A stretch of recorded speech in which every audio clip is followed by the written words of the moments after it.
Show. It's uncut, it's unfiltered. This is the show of shows. This is the biggest names in drag racing. No holds barred. Speaking his mind.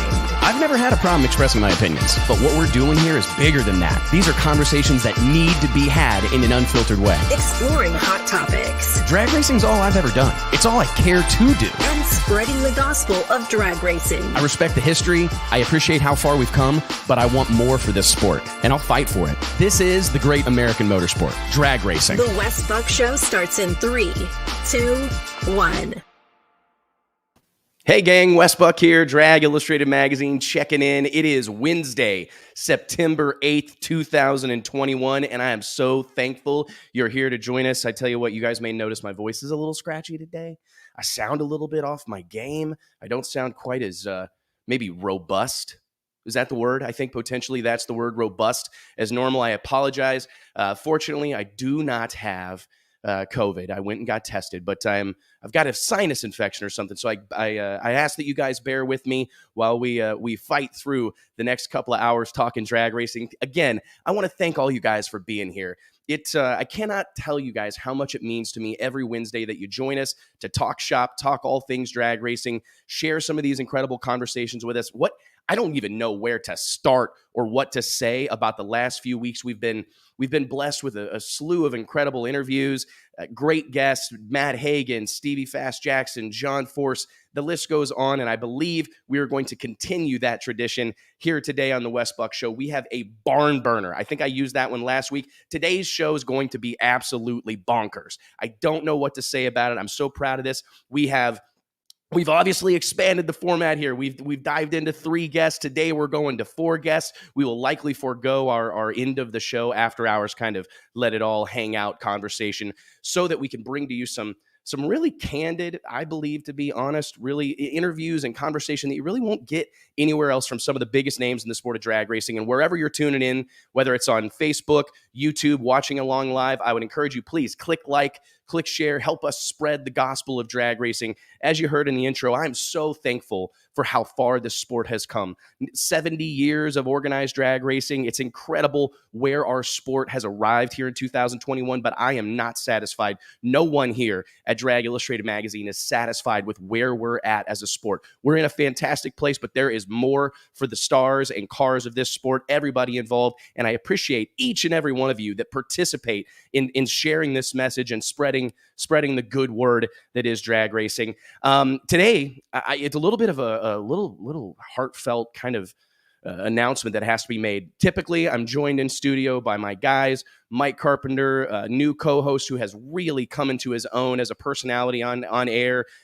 He's unfortunately not with us today. Mike had a freaking allergic reaction this morning, and fortunately, he's all good. He's fine. He's on the mend, but he is completely wiped out. I ask all of you to say a little prayer for my buddy Mike.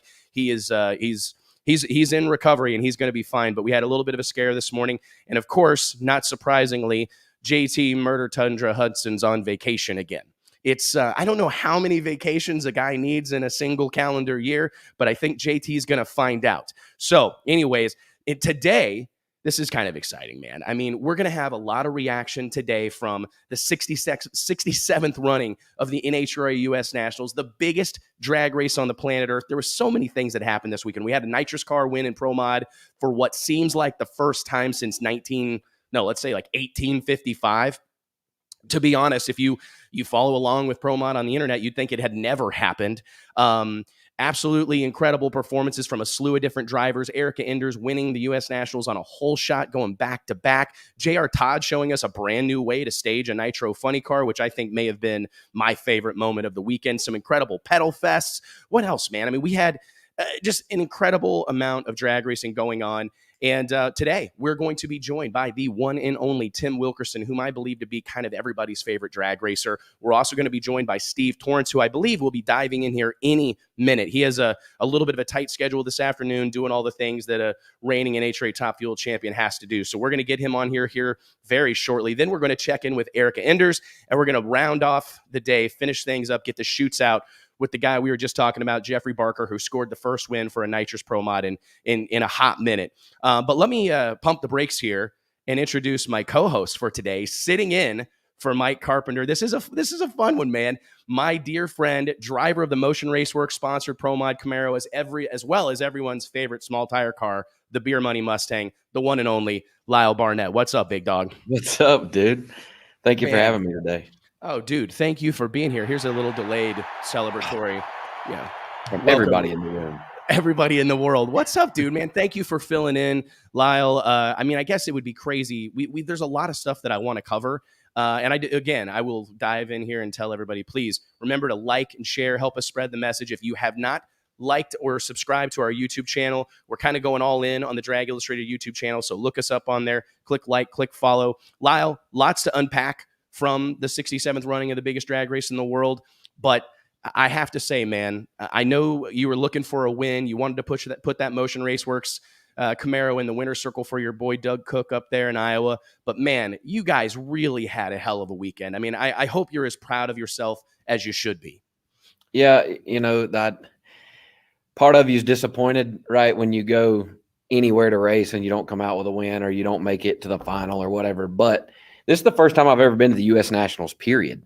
Dad and I have always wanted to go just to spectate. And, lo and behold, the first time we ever stepped foot on the grounds, we're putting the elite modern racing Motion Raceworks sponsored Pro Mod in the beams, So that alone was a dream come true. We qualified in the top half, something else you always want to do, but very special at the U.S. Nationals. And then we went around, So, I mean, I really couldn't ask for much more. Yeah, I would love to have won, but just to be there was special enough in itself. Man, it was cool to see, and just to see the energy that you had about you and your wife Mel, your dad Mark. Just you could see that this was for so many drag racers, and I think we'll dive into some of this with Erica, with Tim Wilkerson. But I hope a lot of these people understand the victory that it is just being there. Right. Mm-hmm. I mean, at this point in time, with the level of competition that exists and how expensive all this stuff has gotten. And that's not just Pro Mod or Nitro racing. I mean, look at the performances we're seeing in Top Sportsman. Right. Look at how Comp Eliminator. Oh, my goodness. The level of competition that exists in all these fields is really hard to adequately describe. So to even be there, to be one of the few that make it to the point that you're racing on drag racing's grandest stage is pretty special. And I hope everybody, even the ones that maybe failed to qualify or went out early, I hope that they are able to find some sort of success or take solace in the fact that, hey man, you're at the big go. You're in the ultimate. This is an extremely elite. No matter that there was 800 some odd race cars there are tens of thousands of race cars around the country, and there's only a select few that find their way to that piece of property outside of Indianapolis, Indiana, man. And it's a big moment for everybody. I'm curious, kind of sidestepping your own racing. There was a lot of big moments this past weekend at the U.S. Nationals. Was there anything that really stood out to you as something that kind of got you excited? You were especially excited to see? Well, I mean, the one qualifier deal kind of shuffled fields across the board. Like you saw people you usually see in the top half or maybe in the top three down at the bottom or somewhere in the middle. You saw people who may not necessarily always qualify up top. Like it completely shuffled stuff around, and for me to be in the top half was as special as it gets, in my opinion, for my personal experience. I got to say that I loved, and I mean, this is obviously not ideal for everybody because there was a ton of top flight teams. It broke my heart to see Clay Milliken on the outside looking in. The situation with Matt Hagan, and we, of course, want to wish Matt a speedy recovery from COVID. I don't know if everybody watching along is completely aware of Matt coming down with COVID-19, unfortunately having to miss the U.S. Nationals. Tommy Johnson Jr. jumps in to fill in for him. One qualifying session, misses the field, wheelie bar pin broken, really tragic situation. And I hate it for those teams. But man, we saw some first rounds, and I'm going to dive into this with Wilkerson and Torrance, but we saw some first rounds that I don't think you're going to see any other way. No, I mean, I think Antron and Steve raced first round in Top Fuel, right?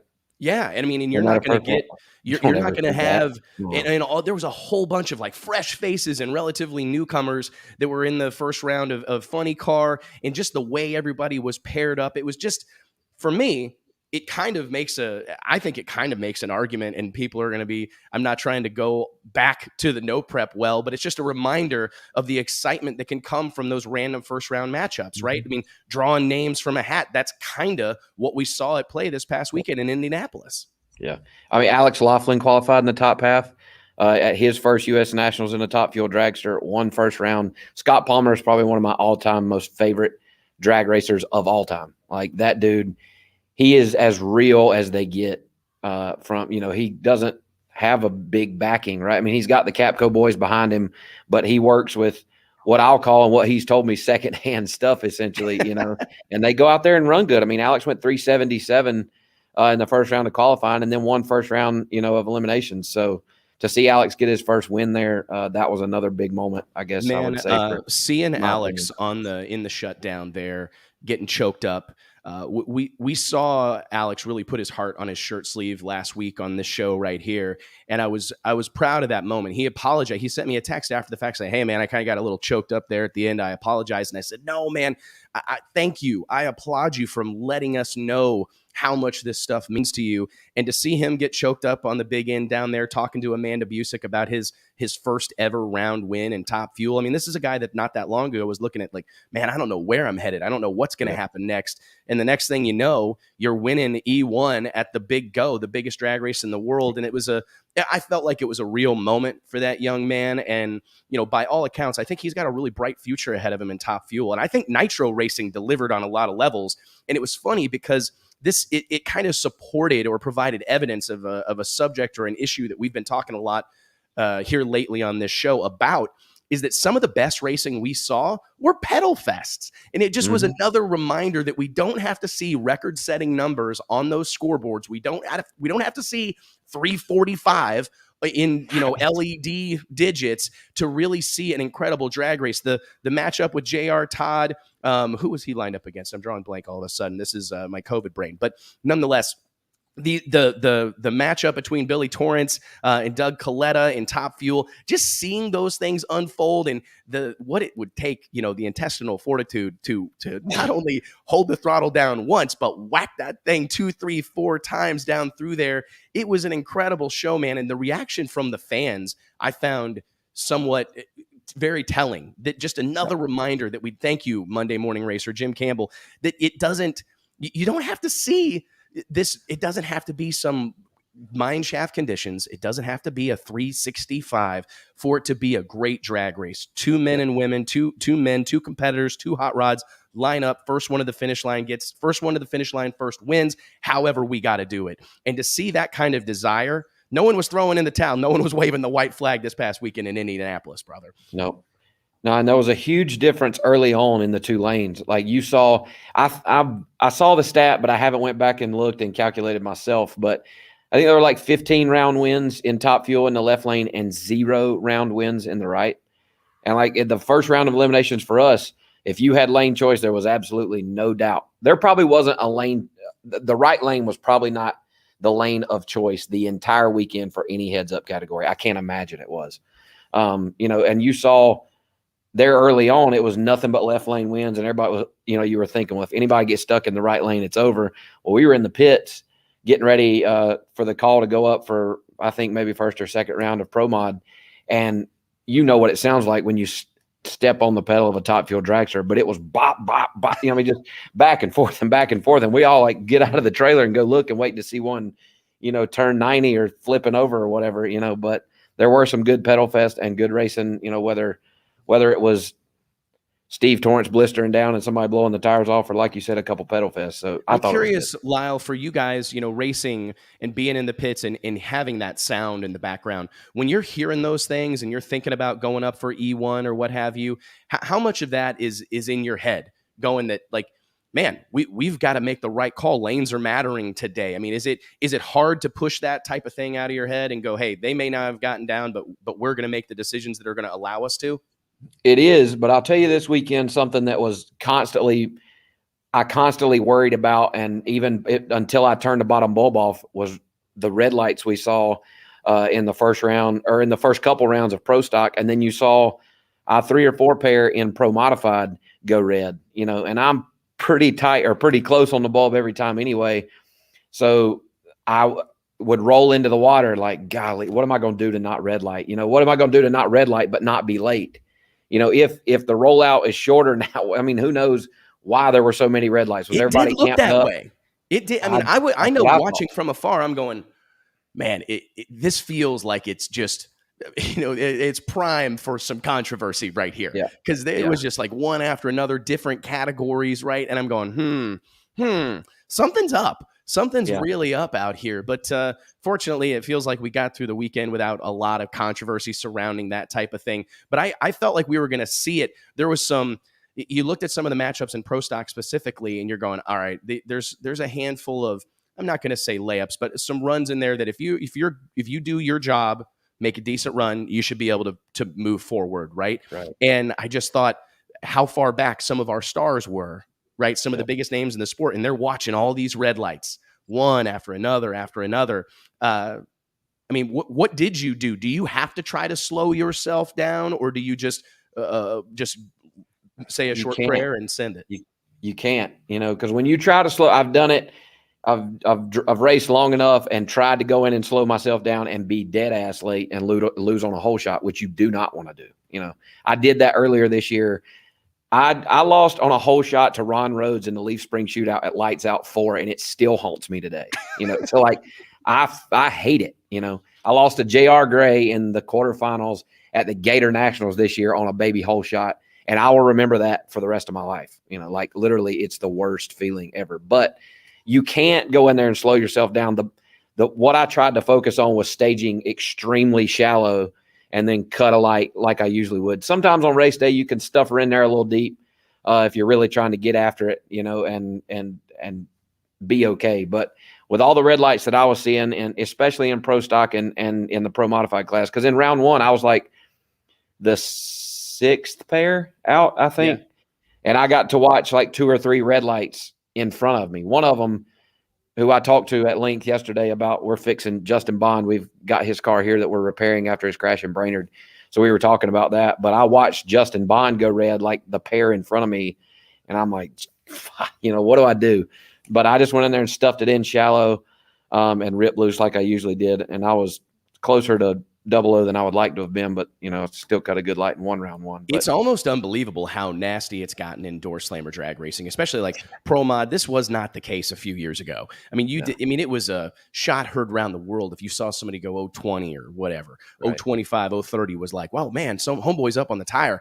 At this point in time, with the Jose Gonzalez's of the world and the Lyle Barnetts of the world, racers such as yourself who pride themselves on being serious levers. And I think it's important to mention a lot of racers who've always raced with a trans brake, right? A lot of the guys, some of the legends of door slammer drag racing spent 2 decades racing with a clutch, 2.5 decades racing with a clutch, and then they got to switch over to leaving off a trans brake. So you're not totally shocked when you see some perhaps inconsistencies or not being as good as maybe they could be if they were more used to it. But racers such as yourself, who've never known anything different, this is all you've ever done. I do think it's a pretty interesting thing, man. It really is. And I tell you what, I don't mean to cut you off, Lyle, but we've got some company here. I'm not sure how it is possible, to be honest, that after all these episodes, I think this is episode 223 of the Wes Buck Show. I'm not sure how it's possible that he hasn't been on the show 50 some odd times at this point. He's won them all, literally every single one, and it doesn't appear like he plans on stopping anytime soon. The most dominant force in the sport of drag racing today. Ladies and gentlemen, give it up for my buddy, Steve Torrance. What's going on, man? Hey, Wes, what's going on, brother? Good. I'm glad to be here. I finally made it on the Wes Buck Show.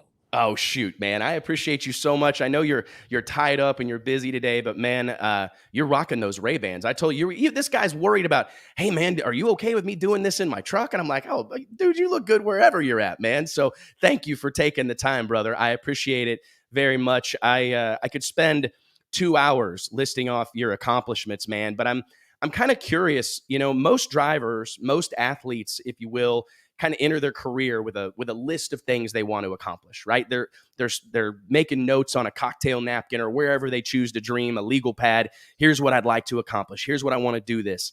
I'm curious, I can't imagine you had 50 plus Top Fuel wins on your list. I can't imagine you had multiple championships. I can't imagine you had an undefeated playoff run on your list and all these things. So I have to ask, man, with all those boxes ticked, you've won every race on the NHRA National Event Tour. What gets Steve Torrance out of bed tomorrow? What motivates you to continue doing this? Because if you look at stick and ball sports, you look at boxing, you look at all these other things, I mean, an argument could be made. I mean, you're a very young man, but what's left for Steve Torrance? You can look at that and say, okay, man, we've done all that, but there's always more. There's always the next level. And there's always Tony Schumacher, John Force, those guys, they've been out here doing it for years. And I've said it a couple times before, winning will cure anything, at least for a little bit. I mean, it may cure cancer for the rest of the day. And then, it gives you that feeling of gratitude and accomplishment, and it never gets old. And so we go out there and we chase that feeling. That's what you're chasing. Whether you look at them now or you look at them at the end of their career, I think that I choose to look at it at the end of my career. I don't want to look at what we've done to this point, because I don't want to lose that drive and that motivation and just that focus that it's never good enough. It's always what's next. And so that's how we approach it. That's what keeps every one of my guys and myself going, is that next race, that next round win, that next race win. And just when you put that stuff behind you and just concentrate on the future and what's moving forward, I think that's really what motivates us. Man, it's an amazing thing to see. And it's funny because I think we talk all the time in racing about the addiction that this is, right? And I mean, I've had people compare it to drugs, compare it to smoking cigarettes. I had a dear friend of mine who was trying to quit smoking, and he told me, he goes, Wes, I wake up every morning chasing that buzz. Like, yeah. That's what you wake up, you light up a Marlboro light or whatever, and you're chasing that buzz. And I honestly think that's what you're explaining right here, because it's not about how many trophies are on the mantle, right? It's not about how many belts are around your waist or what have you, medals around your neck. It's just the chase, right? And we hear that a lot of times from super successful people, that it wasn't, it's cliche to say that, right, life's not a destination, it's a journey. We see all these things in books and whatnot, but it really is that chase is what keeps people such as yourself going to the next one. Because I honestly think there's plenty of people that would go, man, what in the world does Steve Torrance have left to prove? Nothing. Yeah. And I mean, I've had people ask me that, well, when are you going to stop? What more do you want to do? And it's easy to answer that. I don't know when I'm going to stop. And what I have left to do is more, because I never lose that drive to win. I think that it's instilled in people as they grow up, or it's just in them, or whatever it is. But that sense of accomplishment, to feel that sense of success, once you taste that, you want it more and more. And it's just competition. Like, I'm competitive by nature, whether it's going out here and racing a Top Fuel car, or racing super comp with my dad, or if I'm playing golf with my buddies, or if we're at home flipping quarters. I want to win, whatever it is. Like, if we're going to color in the coloring book, I want to be the best.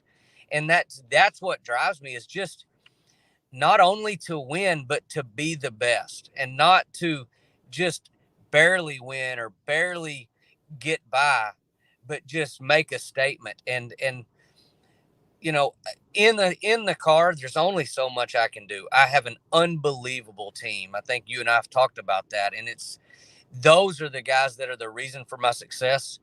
But I have one job, and it's to drive that race car. It's to leave on time, drive it straight, and get it to the end quicker than the guy beside me or the girl beside me, no matter what.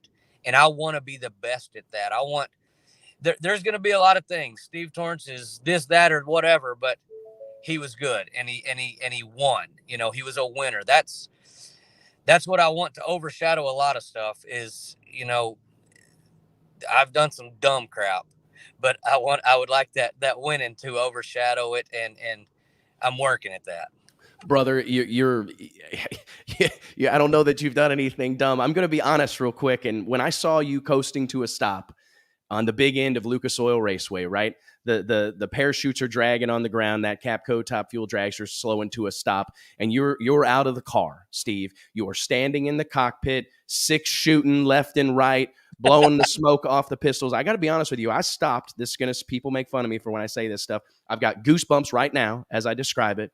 I stopped and thanked God, because those moments, I'm going to be honest, man, are infinitely more important to our sport and where this sport is going than any number of highlight reel replays or crash replays. That's what our sport has so frequently gone to the well with. How quick can we show some tire shake? Let's show some headers, right? Let's show some header flames. Let's show somebody barrel rolling through the grass. But I'm telling you, it's moments like that when you show us that you're a human being and that this stuff means everything to you and you're proud of it and you're fired up. It's burnt in my mind, right? And those are the moments that inspire young kids, inspire other racers to go, I want to feel what that felt like. I want to know that moment. And the focus is so heavily on the cars and drag racing. It's often problematic, in my opinion, in this man's humble opinion. But I'm telling you, thank you for giving us that real emotion. And I'm just curious for everybody watching, would you take us through that? Because I mean, a few milliseconds prior to unbelting yourself, I hear drivers tell me all the time, "Hey, man, they got me strapped so tight in this car, I can hardly take a deep breath." But you're shucking this stuff all up and standing up. Can you just take us through that moment of elation, Steve? Man, there's so much that builds up to that moment. Not only just race day, but you're also talking, this is the U.S. Nationals. You build this up your whole life. If you're a drag racing fan, you know the magnitude of that race. It doesn't count anymore. It doesn't a lot of anymore, but it is more. Everything about it is more. It's the U.S. Nationals. It's where legends are made. And so the build up to just going to the race is huge. And then first round you get by, second round you get by, third round, everybody's tough. I had my dad third round, one of the few cars to even go down the right lane, and was there and ready for us if we screwed up. And then in that round, we had the opportunity to run behind Grubnick and Brittany, and we see what they do. And you know that you got to have lane choice. The racetrack was a 1-lane racetrack, and sometimes it's that way and sometimes it's not. But that way, that day it was. And so I go in there and I'm staging the car and I'm trying to flicker that bulb. I'm trying to get as skinny as I can, just shallow. And my dad, I told him, I said, "Man, I'm sorry. I didn't mean to flicker the bulb that hard. But I was going for every bit of ET, and I planned on kicking your butt anyway." And he started laughing. He goes, "Man, I was still looking at that bulb flicker when you took off, and I was 106 or something." So, it's crazy that I remember so many details up to it. And then final round, you've got Brittany that's a world champ driver, and you've got David Grubnick that is the Hail Mary thrower that connects more often than not. And so what that team is capable of. But I've got a lot of confidence and just belief in Richard Hogan and Bob Lagan and every one of my guys. And I have a little confidence in that left lane. I think that left lane's going to be better. And then you see Wilkerson run down through there and win in the right lane. And I'm like, oh, man, maybe it's going to be a little bit tough. And I stepped on the gas. I knew I was a little late. I was 75. That was my worst light of the day. But we were able to hold on. I didn't hear Brittany smoke the tires. I heard her when we left, and then I couldn't hear her the rest of the way, so I didn't know what was going on. But when you go through, you throw the chutes and you start looking at that wall. You're looking for that light to come on, and it takes forever. I don't know how we're covering ground. We're going 300-400 feet a second, but you're looking for that light to light up. And when it comes on, that time takes 5 minutes to happen. And then it takes forever to go to the finish line. I didn't even remember. I went back and watched the race Monday. I didn't remember standing up out of the car. I didn't remember any of that because you're just so pumped up. And raw emotion is something that I've had difficulty controlling in the past.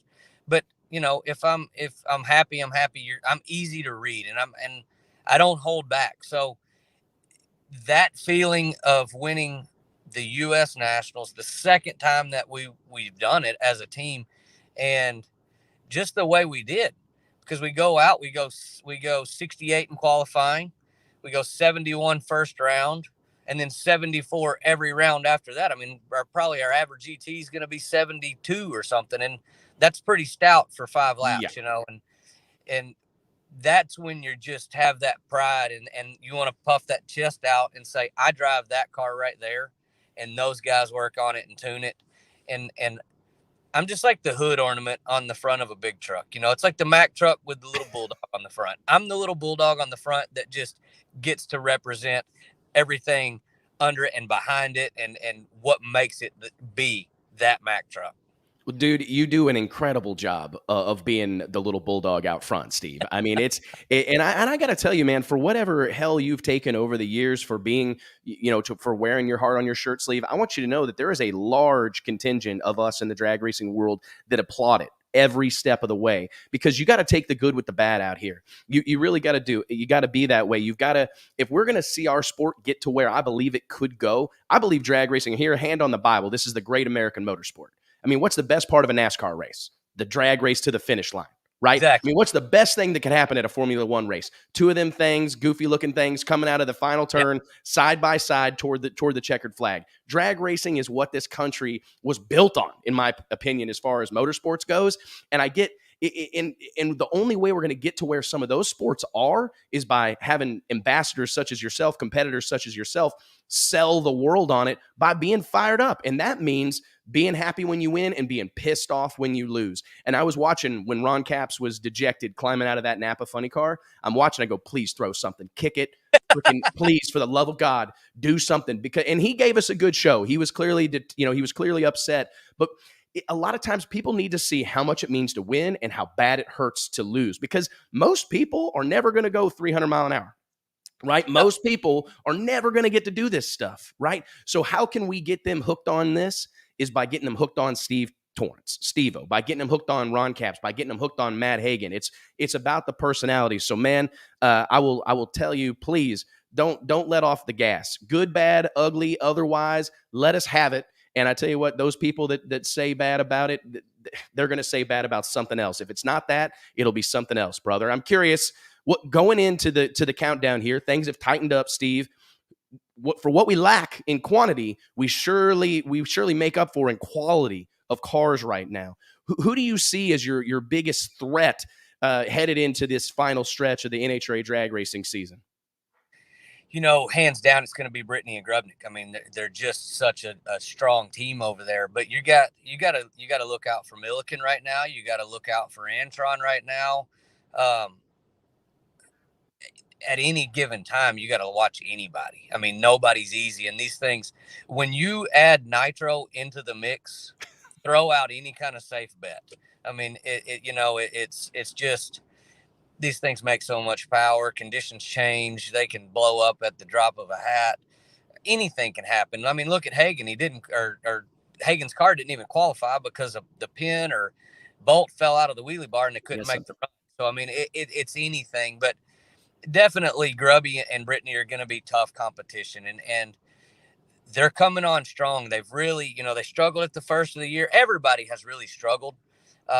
We just seem to have had some of the breaks go our way when we needed to, and found a little more consistency, but those guys are really coming on hard. And I think that's going to be the people that we've got to really go toe to toe with. And so, I've never been a fan of the countdown, still not.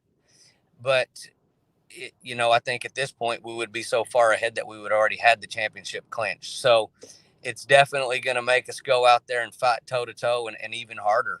And just going back to the first thing you asked me, that's something that we got to prove.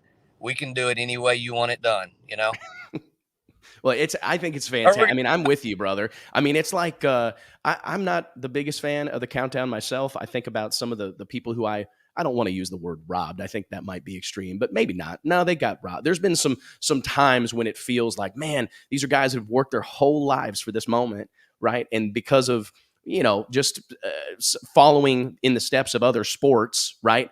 We're gonna just do what they do because that looks like I'm not sure how I feel about it. Closing question, Steve. I know you got to go. I know you're late for a meeting. We had a hell of a show in Indy. Like, despite the rain and despite losing a bunch of qualifying rounds, we did get an exciting first round of action. Some matchups that likely we wouldn't have seen otherwise. We'd have seen all the top cars on the top half of the ladder, and we probably wouldn't have seen some upsets and things like that. I'm curious. Despite that really, really good moment in Indy, a bunch of killer cars, we've obviously had some low moments here in 2021. We had a pretty tough field in Brainerd, obviously a tough field in Denver. I'm just curious, do you have any input on what do you see as the biggest issue for nitro racing today? Like what needs to happen in order to see Top Fuel drag racing have kind of the highly competitive full fields, not just in Indy, but everywhere the NHRA roams? Really in the Top Fuel ranks, it's everybody says, oh, we need to make it cheaper to run these cars. And we're a family funded team. So we probably run it a little cheaper than a lot of the teams out there that are at the top, the Colettas, the Schumachers. Yeah, really. And that's hard to believe, but the cars don't run that hard by tearing up parts. I hear people all the time saying, oh, well, you run it that hard and blow it up and stick another one in it. You can't run in the 60s if you're beating parts up. It just doesn't work. It's hurting itself from the time you hit the gas. It's not going to go 60. The biggest problem is even the lower funded teams, they don't get enough compensation back from qualifying, from winning first round. And it gets worse. The pay scale gets worse the further you go. And I know NHRA is working really hard at it, but we just need more funding in the sport to keep it going. This year it's $45,000 to win a race. It costs significantly more than that to go race, to put the guys on the road. The biggest part of aside from just parts, the biggest expense in a Top Fuel team is the travel and the hotels and these 3 and 4 race swings that we go and do. Your whole crew is on the road for a month. And when you have 10 guys on each team, and that's bare minimum what it takes to be able to turn that car around in 40 minutes like we did on Sunday, that's a huge expense. I personally think that if NHRA would shorten the schedule, have maybe 18 races, you would get more participation. We would dilute the markets a little less instead of having, half a dozen races concentrated in the Northeast. And all those fans, they don't go to every one of those races. And so I think that would be my opinion, is shorten the schedule a little bit, up the pay, and incentivize multiple teams to come back out. It's too difficult. That's why we didn't run Billy's car on the Western Swing. It's too difficult to stay ready. I mean, the parts attrition on a Top Fuel car is those guys work all week to just go through and prepare everything for the next race. Even if, we were fortunate, we didn't damage anything all weekend, but you take everything apart and service it. That set of heads that ran one lap goes back and sits in the trailer, and you service it this week and make sure the springs are good, the valves are good, everything's good, the chambers. You just have to pay that attention to detail to everything and not risk some little parts failure and it costs you $75,000 when you blow the motor up from the pan to the injector. It's you don't want some nickel part to do that to you. And so that's my opinion. Payout, man. I mean, I honestly think it's that classic thing, pay the man, right? I mean, when you're going to bring these guys out here and compete at this level and expect them to put on the kind of show that they're putting on, man, you got to at least make it worth their while. I don't think there's a team out here that expects to make money drag racing necessarily. I don't think there's a single one, even the ones that aren't family affairs, such as yourself. I mean, I don't know that anybody has the expectation of, hey, we need to win enough money out here that I can, finance my lifestyle, put my kids through college. We just want to minimize the bleeding.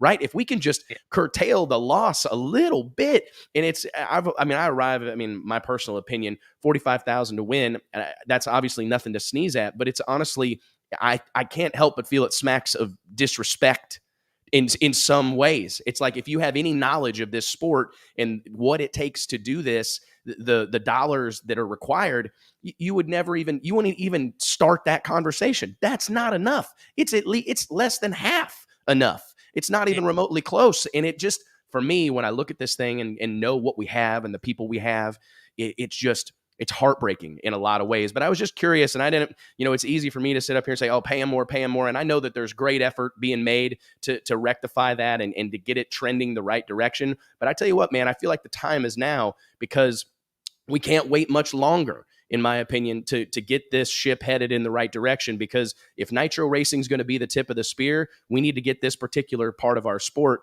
healthy in a hurry. And I think it starts with Benjamins, man.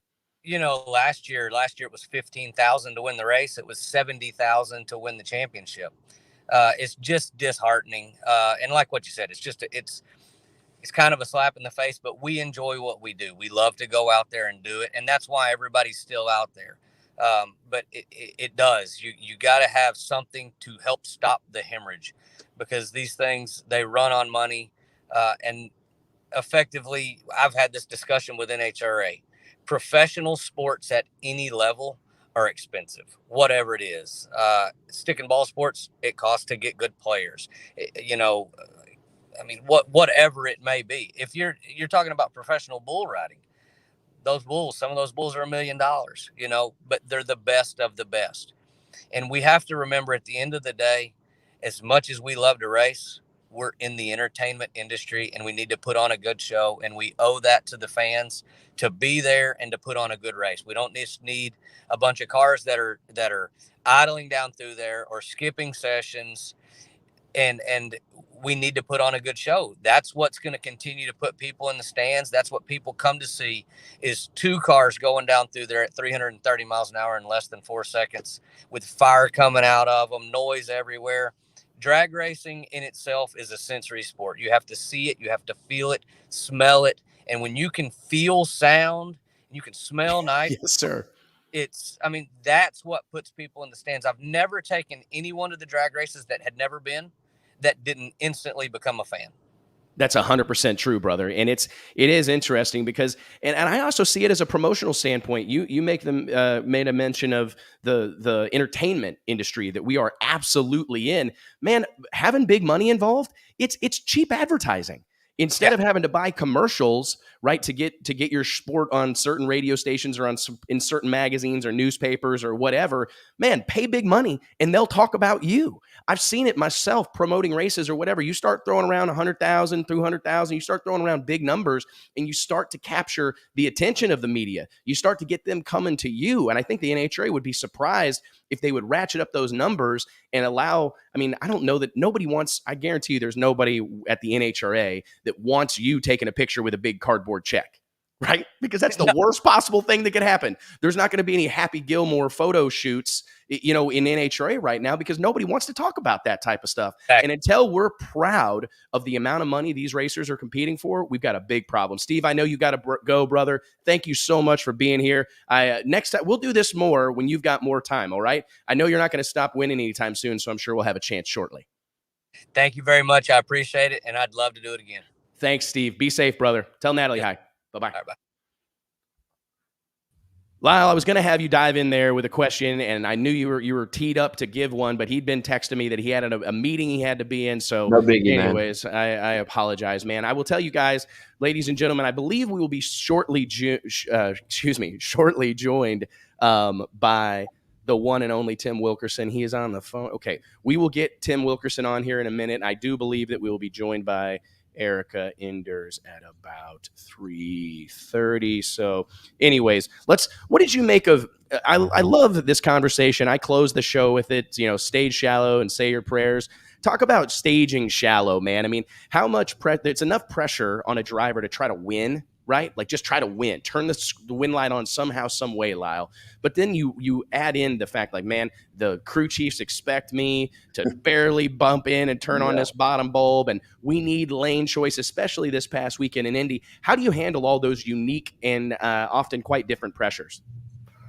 Man, first and foremost, you got to get comfortable in the seat. And no matter what happens between, I mean, your burnout's going to be the same, well, for the most part, but from the time you back up until you stage or start turning bulbs on, like nothing else can matter. You have to be completely comfortable no matter what distractions happen. Like Jason Scruggs and I in the first round of eliminations did a burnout. We back up and they shut us off, so we get pushed to the back to the back of the line, refuel, don't get out of the car, strapped in for 30 some minutes, and all of that plays into you maintaining focus and, and mental acuity and figuring out, okay, I'm going right back into the burnout box. Got to shorten the burnout this time, got to hurry up and get in because the engine's already got some heat in it.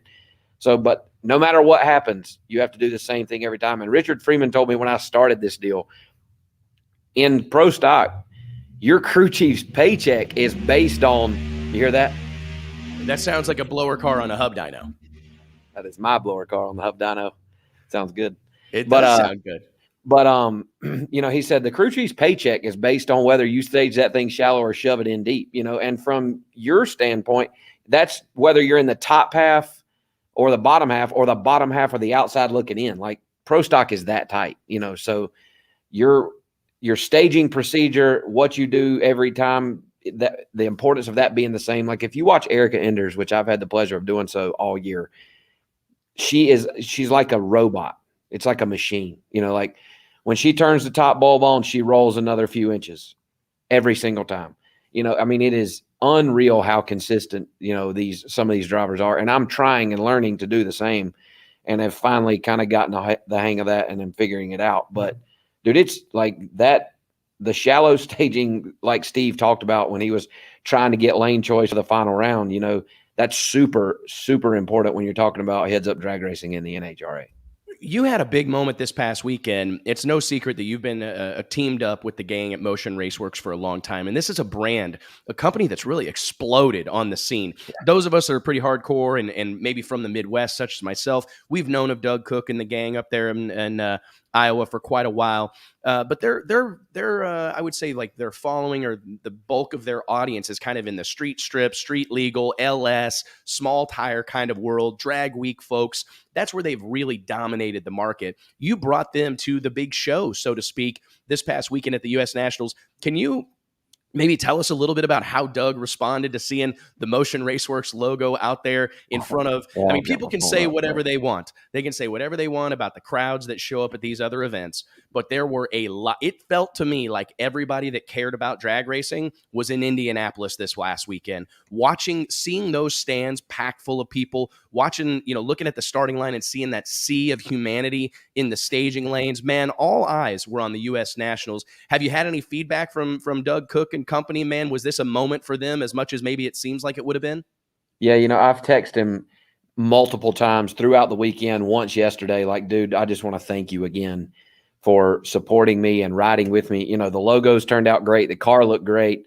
And I sent him a picture right after we put the logos on, and I would read you the text. But he was just like, bro, I cannot believe that we're there, that you're, he's thanking me for taking them to U.S. Nationals, and I could never thank him enough for what he's done for me in Pro Mod, whether it's with Beer Money or the Tooth Jerker or anything else that I race. Doug's in. We have plans to do something next year, possibly outside of Pro Mod, that he's super pumped about. So like he's just super appreciative just to have been there. We didn't run as good as I wanted to run, but we qualified in the top half and got past the first round, and he was just freaking pumped, man. So it's cool for them to be as excited as I was, to be there. I felt like you guys put on a hell of a showing, man, especially considering everything that we've seen with the rules in NHRA Pro Mod this year. There's been all sorts of hubbub since the word go that the Pro Charger cars, such as what you compete in, having this big advantage, all these rule changes. They make a big rule change, doesn't seem to make that big of a difference. It's just been nonstop chatter.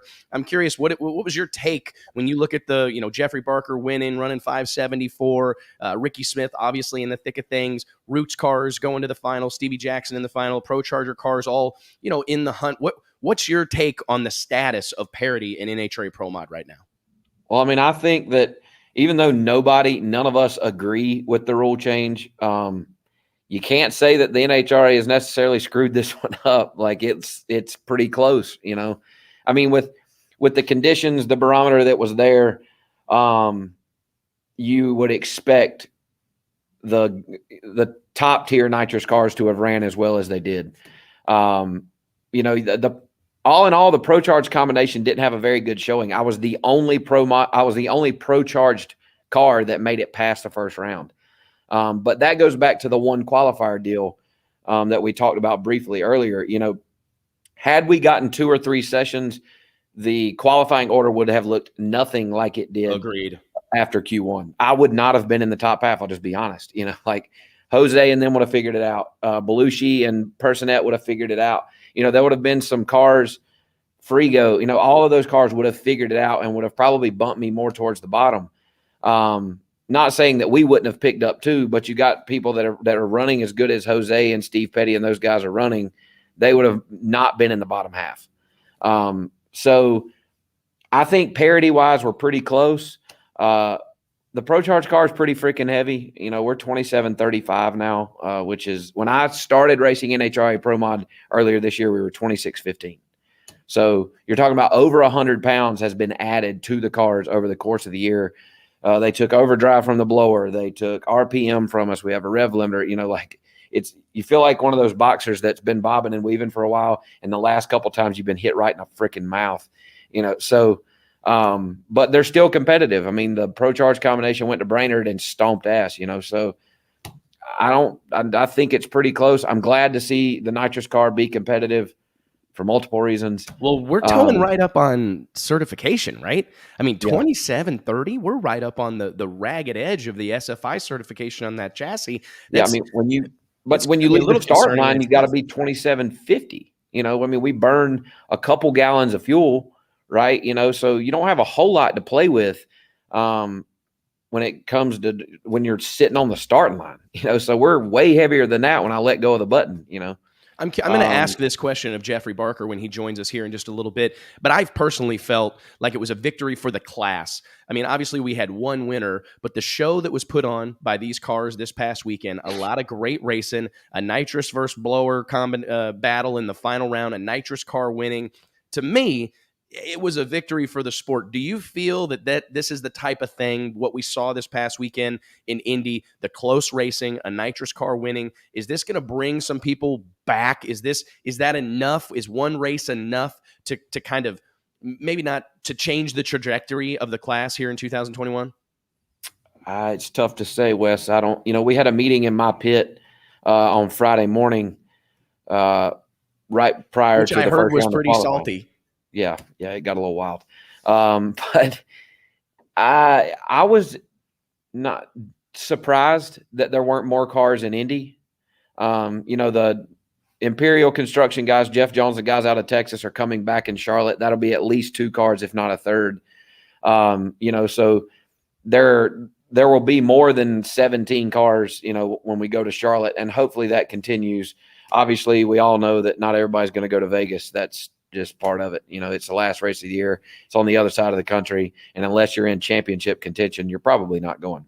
Right. I mean, that's been a tough one and a very telling race Yeah. honestly, for the last few years, Right. but it is, man, I believe Pro Mod is just such an incredible category. I mean, all these different characters, and we've really seen it in recent weeks. I mean, you got Stevie, you got Ricky, you got yourself. Justin Bond is, I believe, a real character in our sport. I mean, he can be pretty quiet, but when he decides to talk, it gets accelerated in a hurry. And I just Yeah. think there's some great guys in the category right now, some real fresh faces. And I don't know, we even saw some of the veterans of the category. Mike Castellano was really cool to see him back out in the mix. That's a team that at any point in time can win, qualify number one, set the record. There's no telling what Frank Manzo is capable of. And I don't know, it felt like a step back in the right direction, but I'm just not sure what it's going to take to get the class back to where we were in the fall of 2019. We got more cars than we know what to do with. We can hardly park them. There's people, you're beating them off with a stick. How we get back there, I'm not totally sure, especially with the fact that it seems like the only new cars that are coming out are Pro Charger cars. And with that moving kind of a moving target of running those cars, that's even more difficult, right? Yep. Yeah, and I agree with something that Steve said. He talked about cutting back on the number of races they run. I mean, we run half as much as the fuel guys do already. Top Fuel and Funny Car run 24, Pro Stock and Pro Stock Motorcycle run 18, and we run 12. And that was a point that was brought up in the meeting that I was talking about, that we go to 10 races maybe. You just got to, for us to gain those regional racers, there are a couple of changes in the rule set that have to be addressed. And then I think we have to stop traveling to some of these demographics that just aren't pro mod areas. Like, I know Brainerd is an awesome place to race. The zoo is something spectacular and something that can only be seen. It's just unreal. But that they had 7 cars out there, and they had 7 cars out there because that's just not pro mod country. Like, it's racing. It's a treat for the fans to see it, but there's a great point there, really, Lyle, that a lot of these different classes of drag racing have like strongholds in different parts of the country, right? I mean, and you can't run all the races in Virginia and North Carolina, but man, it does make a lot of sense to make sure that you race in those areas a lot, or that you go down to Texas and you kind of exist in the Southeast. And we hate that regionality at some level, right? You want to see these guys all over the country and going into big markets, but you also have to play to your strengths, right? And a whole lot of these teams are based out, or east of the Mississippi. So let's play there as much as we can. I think it's a great point, and I honestly think that there is a certain amount of less is more. One of the things that I miss about the NHRA Pro Mod schedule is that big break in the summer. I know that it can kind of get everybody twiddling their thumbs a little bit and waiting to see what happens, but it builds up. Absence makes the heart grow fonder, right? You take a couple months off in the summer, everybody kind of recharges, gets back fired up, can't wait to go to the races again, and it ultimately serves the class really well. And honestly, there's a lot of drag races going on. I mean, the NHRA, the Top Fuel and Funny Car categories running 22, 24 races. It's almost unspeakable. We've seen Pro Stock kind of settle into that 18 being a really, really good number. I think there's something to be learned from that. I really do. We saw NHRA, just Pro Stock, a few years ago. You read any website, you pick up any magazine, you talk to anybody that's involved in the sport of drag racing, they're telling you Pro Stock, NHRA Pro Stock's on death's doorstep. This deal is over. The only change they make is a reduction in the schedule, and boom, the class is right back where it needs to be. Bo Butner come out of retirement. Roger Brogdon came out of retirement. A whole bunch of teams diving into kind of shortened schedules and what have you. It was very, very good for the class. And I have to believe there's something to learn from it. I recognize that nobody wants to step away from that revenue, right? Yeah. Nobody wants to not sell tickets 2, 3, 4, 5 times a year. But when you literally look at what's best for the sport as a whole, sometimes, man, I really do think less is more. I don't know, 10 races for the Pro Mod Series, I honestly don't think would be a big disaster. I really don't. I would love to. I love seeing them at that 12 race mark. I think it's enough that it's very significant. The racers involved feel like touring pros. But I got to say, man, I think a really good argument can be made for a reduction there as well, especially while the class is in kind of a transitional phase at the bare minimum, right? Because in my opinion, 2022 is make or break for NHRA Pro Mod drag racing. That 2022 needs to be a barn burner, full fields across the board, close competition, and a renewed energy, or it's a problem. I mean, it's really going to be a problem. Yeah, part of the conversation in that meeting, like you just said, getting that break, that gap in the summer. One, it gives you time to catch your breath. Like you've had the first run of the season, maybe you haven't done so well. You've had some parts attrition. You got to kind of regroup, get your feet back under you a little bit. And two, a lot of these guys are business owners with families. The kids are out of school. They have time to spend that time with the kids while they're out of school, go on vacation, and do the family thing for a little bit. Because we're drag racers. This is what we do for a living, but we have families too. There's life outside of that we have to attend to, and I think that break in the summer, and Stevie Jackson was the one that brought this up, and everybody was kind of took a step back. It was like, damn, he's right. That break in the summer, which NHRA Pro Mod at least was used to, is no longer. I mean, we've just consistently raced. It's been a little bit spread out here and there, but when they're spread out kind of evenly throughout the summer, you spend a week before, 2 weeks before, and the week after testing and fixing shit. And, you just don't ever feel like you really get a break. So I don't think it's a bad idea, and it's definitely something. And the NHRA was there and they were listening. And, I expect that there will be some changes made. I don't know that that's what they'll do. But they're starting to listen, and they're starting to take notes, kind of digest what we're saying, and at least come back to us with a tentative plan and get our reaction instead of just making a knee-jerk, reaction to what we're saying and moving on, and we're just left with what we're left with. So we'll see what happens. I That's agree a great that point, next because year's part of big. it goes back to knowing your customer, right? Mm-hmm. And if you if you go through and dive into who these people are that comprise the qualifying sheets of an NHRA Pro Mod national event, and this actually extends to some of the other categories as well, but specifically in Pro Mod, almost no one involved is a professional drag racer. I mean, and people get sensitive to that because you're definitely competing at a professional level. No doubt about it. You carry yourself as a professional. You're competing in a professional category, but most of these guys earn their living away from the racetrack.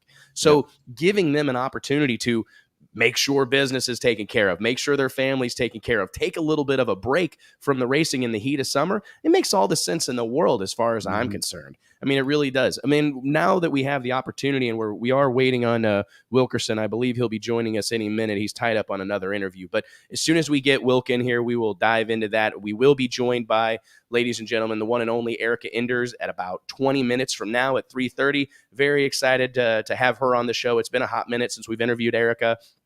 I want to remind everybody, please click like, click share, spread the word, help us put the gospel of drag racing in front of as many people as possible. We appreciate every time we see one of the little notifications. It means the world to us.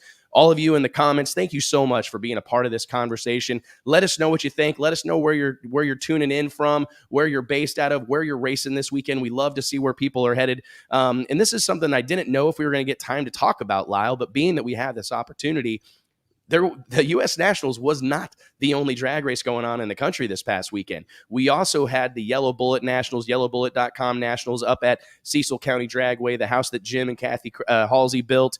Incredible event that has really taken on a life of its own. I remember watching, seeing videos and seeing pictures from this event, and it's like, man, cars everywhere, people everywhere. It's like the ultimate drag racing reunion, outlaw drag racing reunion. What's up down under, huh? Darren Aldridge checking in from Australia. Lyle, were you following along? Have you ever been to the Yellowbullet Nationals? I haven't, because it's always on Labor Day weekend. So obviously I wasn't there this time because we were at the U.S. Nationals, but my dad always puts on a big company event on Labor Day weekend here in North Carolina. So we're always there, and I've actually never raced at Cecil County Dragway. So I've never got to experience it at all. It's a really, really incredible facility, man. And you talk about some folks that have poured their heart and soul into putting on an incredible event. Jim Halsey, Kathy Kraus, the whole team up there at Cecil County Dragway do an incredible job. And Monty Miko, man, what he's done with this event, I don't know that anybody knew the kind of what would happen, right? Put on this event, get everybody everybody knows about yellowbullet.com, the forums there, the old V Bulletin forums that honestly were home to some of the best drag racing conversation. I mean, if you could stand some of the language and you could deal with the kind of no punches pulled, no holds barred commentary on there, it was really an actually incredible place to go and talk shop and talk about drag racing. I honestly don't know that anybody anticipated it becoming really a legitimate, real standalone significant event on the drag racing calendar, man. A lot of people build their whole schedule around this race. It was the only place before Facebook. Like it was the only, that is where drag races were promoted. That's where tech talk was. That's where the shit talking went on. Like if there was no Facebook, that is where Ricky Smith would go to plead his case about how nitrous cars can't run with any other combination in NHRA Pro Mod or the known universe. Like that was where you went. So, and as much I miss it, and I don't go to it just because all the information I need, and there's plenty of shit talking that goes on in comment threads and whatnot on Facebook, but it's still a thing. Like every once a year, maybe I'll find my login, remember it, reset my password, whatever I had to do. And I'll go back on there, and just scroll through, and it's still active, and I think, and people still use it. Oh, it's incredible, man. And there's a following there that is rabid. And I love seeing them come out of the woodwork. We had some great drag racing going on at Cecil County. Decker takes the win in Pro Mod. Jeff Miller takes the win in Pro 275. Rob Goss in X275. Dave Fiskus in Ultra Street. Pro 275 seems to be the strongest small tire category that exists today. Give me a little bit of your take on Pro 275 right now. I mean, the cars are crazy fast. Has that one already spun out of control, Lyle? Is it already too far gone? Yes. I love Donald Long. My career started at his events. They were huge supporters of mine throughout my whole crash and recovery and whatnot, but and it's just the evolution of the sport, right? Like Radio versus the World, out of here. Right. Pro 275 right behind it. And it's, you took the Radio versus the World competitors that were fairly competitive, and they said, screw chasing that. Let's drop back with our same, maybe even the same car, same power plant, same budget, and let's go race Pro 275. Well, with modern technology and the way that radio racing has evolved, it didn't take long before it's out of reach for your day-to-day racer, right? I mean, they're running 360s on a 275. So I had a really interesting conversation with a high profile crew chief this past weekend in Indy talking about radio racing. And he said that the biggest, kind of the hardest pill to swallow about Pro 275 right now is all the teams that haven't been that fast on a 315 radial.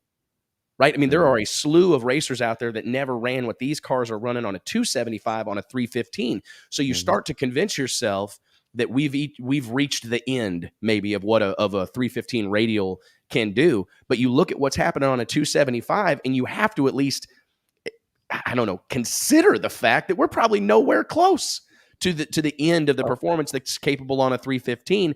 And I mean, I don't know that we'll ever see a 349 from Daniel Ferris, right?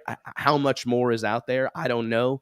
Right. Well, I mean, at some point physics takes over, right? Absolutely. Like there's only so fast that you can go from point A to point B, 660 feet in a 28, or let's just say as a median, a 2,700 pound race car, right? Yes, I mean, like there's only so fast you're going to be able to go. I've said that we saw the end when Dwayne Mills went 369. I was like, nah, they'll never go 350s, and then I think Ferris, or maybe Dwayne Mills was also the first of the 50s, one of the two. I know Ferris held the record after the Sweet 16 at 358 with a 7, I think, and I'm like, no way they'll go any faster than like 55, and then Daniel Ferris goes 349, and I'm done saying that they're done going faster. Are they going to go 330s? I don't know. Maybe. Maybe. I mean, very possible at this point. I don't think you can rule it out at this point. I don't either. And it's cool to see how far those cars have come. I remember having conversations with Tommy Kundrick when he was still with Mickey Thompson Tires, and we would talk all the time about he was so confident that there was no chance we were even remotely close. I mean, when they were running 370s, he's going, Wes, I'm telling you, we're not close to the end of what this tire can do. 360s, same conversation. 350s, same conversation, man. And there's really no argument to be made against it at this point in time.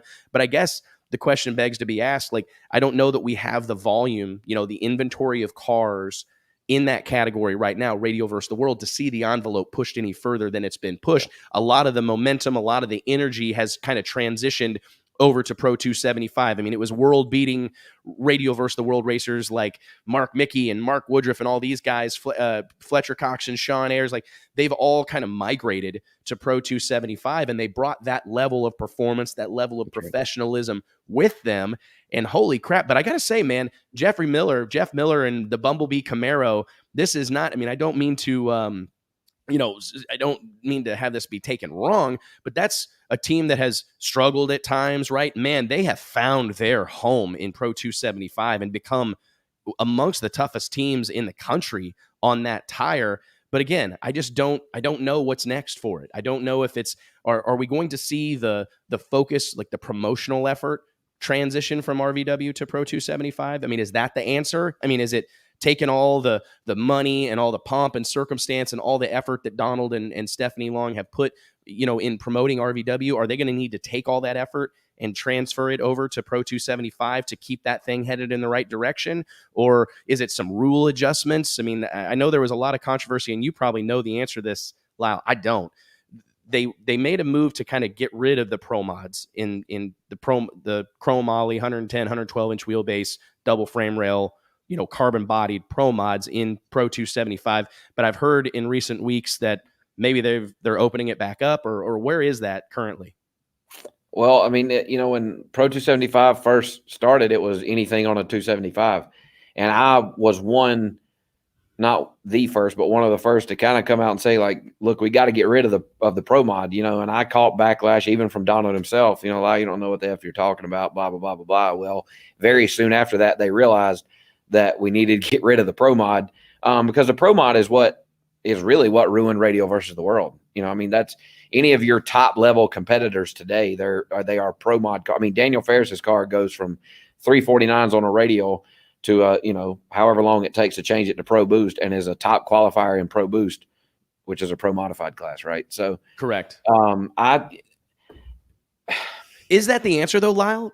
I mean, could it be argued that we need to push radio versus the world from being a seasonal thing? You've talked about that right here on this show, that maybe this is something that's only contested a couple of times, because I think even Donald Long would say that he never intended for radio versus the world to become a class. It was always supposed to be this once a year kind of freak show thing that come one, come all, put them on radials and see who's who. Almost every NHRA Pro Mod car, Pro PDRA Pro Boost car, PDRA Pro Nitrous car, NMCA Extreme Pro Mod car, Northeast Outlaw Pro Mod Association car, Carolina Extreme Pro Mod car. I mean, even big dog cars could, with a 4-link setup, a rear end housing, some shocks, go radial racing. Do you think that the play is for Donald to kind of embrace those big tire guys and find ways to bring them in once or twice a year, make the money enough, make the qualifying money enough to be worth making that change? Or is it even possible?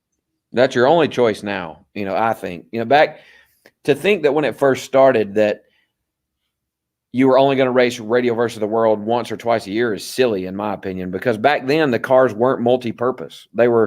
You had stock wheelbase, stock bodied, a lot of Mustangs, but they were all stock bodied, if you will, cars set up to run radio versus the world. And to think that they were only going to run once or twice a year is silly, I think. That's why you started seeing Tyler Crossnow and Monty and those guys pick the class up and run it at these different races, because these guys wanted to race more than once or twice a year. Especially if they're building a purpose-built car, right? Correct. With engine placement and everything else you saw guys building purpose-built RVW cars, right? Yep. That didn't instantly transfer over. Now, granted, we saw Stevie Jackson prove it can be done. He took a car that I believe was built entirely Phil Schuler's Shadow 2.0 from Rick Jones Race Cars. From my understanding of that build, that car was built to dominate in RVW. They tore one up, put big tires on that thing. I'm sure they obviously made a lot of changes to it, but they went out and won the U.S. Nationals a couple years ago. So clearly it can be done. But I think you make a really good point, man. Yeah, and like now with the pro mods being allowed in Radio versus the World, in my opinion, the only reason the class still survives is because they run lights out, they run the Sweet 16, they run No Mercy, but all in between that, they're on big tires and wheelie bars, and they're running pro mod races elsewhere. If it wasn't for them being able to do both, there would be no Radio versus the World, because what it takes today to build a Radio versus the World car, if there were no pro mod, that is literally the only thing the car would be good for. If they didn't allow Daniel Ferris to go from Pro Boost to Radio versus the World, Daniel wouldn't give up pro modified racing to focus on Radio versus the World. He would say, screw Radio versus the World. I'm just going to stick to pro mod racing, So that's the only thing that's keeping it alive today, is that these pro mods can do both. If you were building a stock bodied, stock wheelbase, plus or minus 2 inches, Radio versus the World car that was not competitive in pro mod, there would be no more, because there's not enough out there for them to run outside of those 2 to 3 races a year. And anybody who devotes the time, the effort, and the money, especially to do this, doesn't want to race 2 or 3 times a year. They want to race 8 to 10 times a year, and you outside of February or January to April, Mayish, and about now September to November, it's nearly impossible to run a Radio versus the World car in the Southeast in the summertime. I mean, it takes just extreme amounts of track prep. When it's 100 degrees in Darlington, the track's 145. Right. You might go down, but we're back to a 370, a 380, 370 player. You're not going to see record breaking times in the heat of the summer, not even at 2:00 in the morning, so. What about limited drag radio, Lyle? I mean, that's a class that seems to have, stood the test of time to some extent. They've tried to limit the amount of payout. I always thought that was kind of an interesting perspective, because, obviously Donald Long starts throwing out $101,000 to win at the first annual Sweet 16, and the purses for, RVW were pretty significant across the board. That brings in a lot of the big money players, right? And I think the limited drag radio concept or belief system was to keep the payouts low to prevent the big money, highly financed teams from going there. Yeah. But your reaction there wasn't what I thought it might be. I mean, has that class gone awry as well? Well, the problem, it's trickled down, right? Like Radio versus the World gets out of hand. The stock wheelbase, stock body cars go to Pro 275. Pro 275 gets out of hand. The stock wheelbase, stock body Pro 275 cars go to LDR. But you bring the same level of performance, like you said, the same budget. The same team just steps down, and it's like you're going to see it's going to take a 390 to compete next year. It may take a 390 to compete at the end of this year. You're not going to see 405 to 410 win limited drag radio anymore, and so you're just starting to see this a trickle down effect, that the classes start being, they cut the snake off at the head, and it dies, So, I mean, I hope not. And I think the only reason limited drag radio has survived as long as it has is because they've kept the payout low. It's a name that you hear all the time when it comes to spending big money in Radio versus the World, but it keeps Andrew Alepa from going to Skinny Kid, building a state-of-the-art Corvette, going to Proline and getting the best that money can buy, and jumping into limited drag radio and smashing the record in the ground and killing the back half of the class. Scott Tidwell has all but done it, but he's got a Pro 275 car as well. So they kind of split the focus. But I really think that if somebody like Scott Tidwell and Paul Gargas really put their heads down, they could absolutely destroy limited drag radio if they wanted to. Well, it's an interesting place, man, for something that, you think about 2, 3, 4 years ago, there was nothing hotter in the sport of drag racing than small tire racing. But now you look at the state of affairs, and it's just crazy how it's a reminder that there's no cure all, right? There's no one thing fixes everything. It's always a moving target, and it's tough for all of us in the sport of drag racing because it's always going to be different. Like whatever's hot one moment may not be hot the next moment. We got a comment here, and I do see we've got Tim Wilkerson in the in the green room, but we just lost him. Let's give him another chance here. I believe we're having some technical difficulties. Ladies and gentlemen, I appreciate everybody hanging in here with us. I do anticipate having the man of the hour, Tim Wilkerson. I will tell you, there's a lot of feel-good stories that are produced by the sport of drag racing, but I don't know that any of them tugged on my heartstrings the way that seeing Tim Wilkerson win did. Tim scoring the win this past weekend at the U.S. Nationals, man, this is a guy who runs an auto repair shop, right?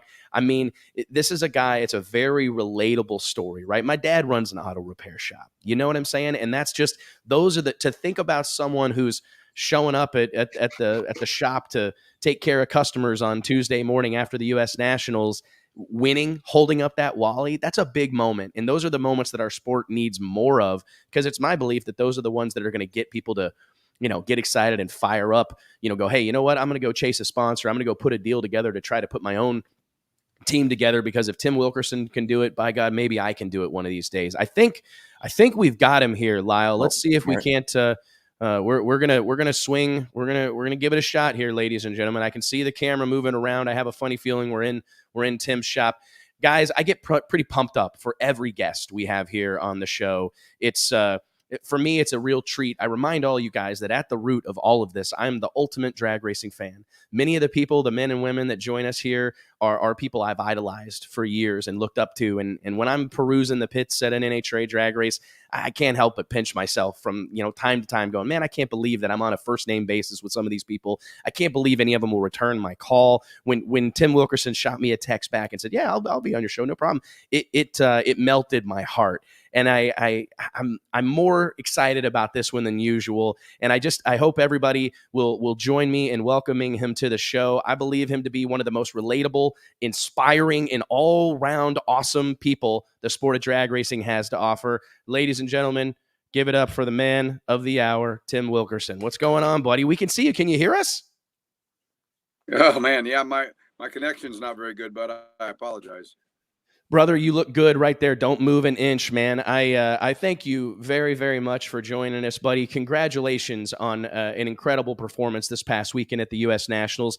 Tim, somehow it's been 5 years, something like 114 races since we've seen you smiling in the winner's circle holding a Wally. What did you learn about yourself and your team over the course of the last 5 years? Well, I don't know that you as a drag racer, I'm not sure I ever learned anything. It scares me.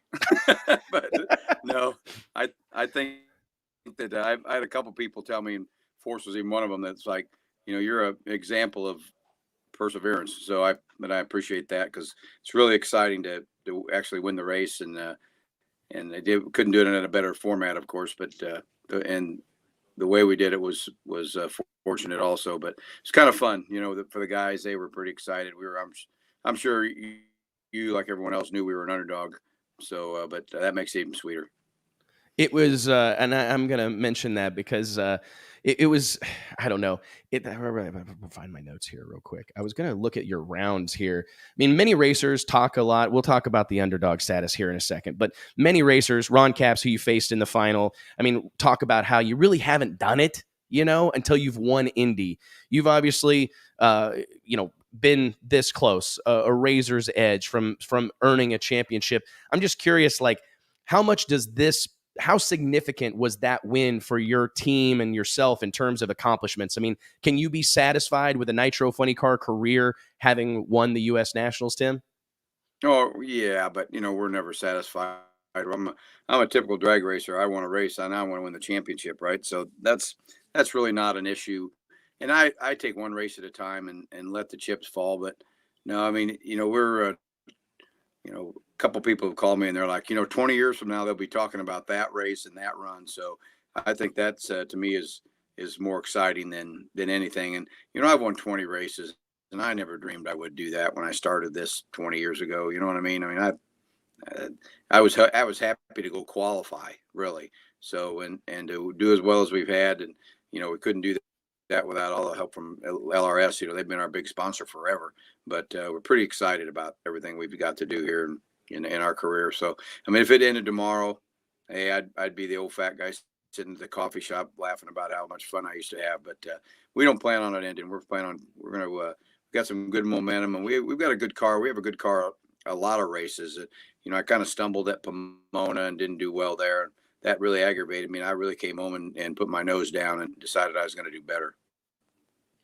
Can you take us through that final round? Because you make I believe that to be exactly the case, Tim. People are going to be talking about that particular round of racing for a long time. I mean, it's one thing to win the big go, but to win it in that fashion, can you take us through kind of your preparation and how you were able to, I mean, we've heard it all day long. It's a 1-lane racetrack, this, that, and the other. I mean, how were you able to go into that final round knowing, I mean, not only as something of an underdog across the board, we've got all these huge finance teams, multi-car operations. You go out there as something of a lone wolf. How did you tackle that situation with the left-hand lane there?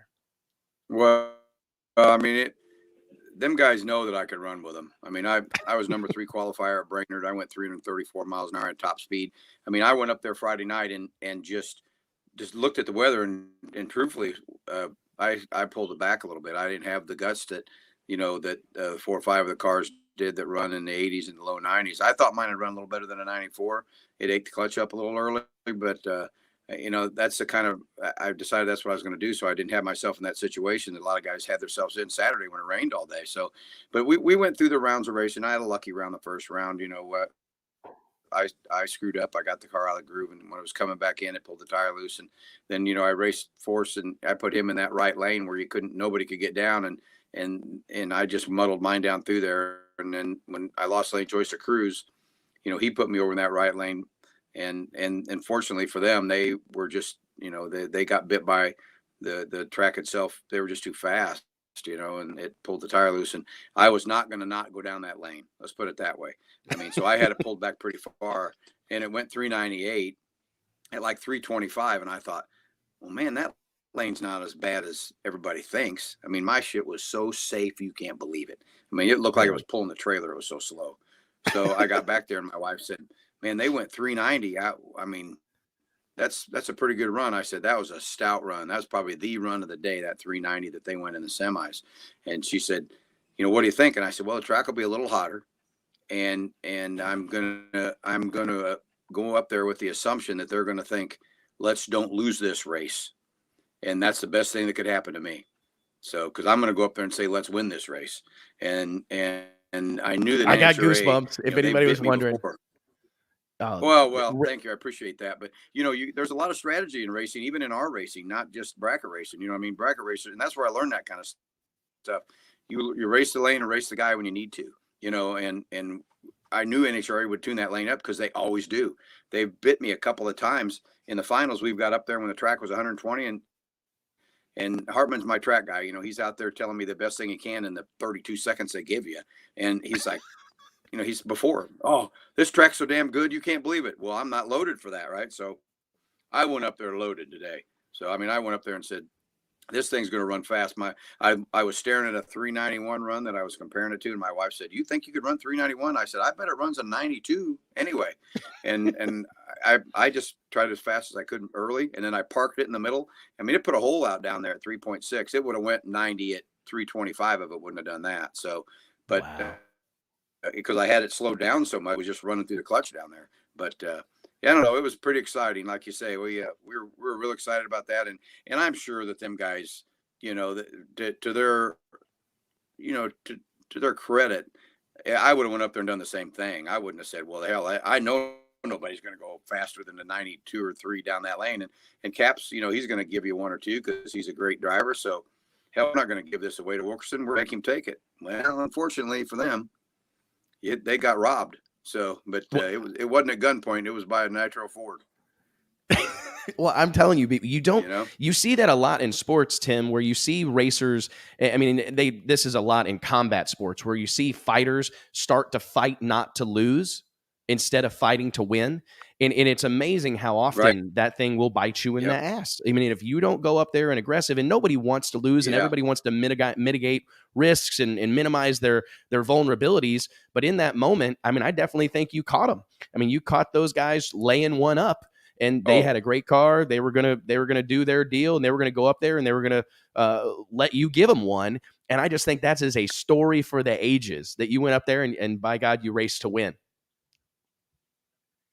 Uh-oh, we lost him.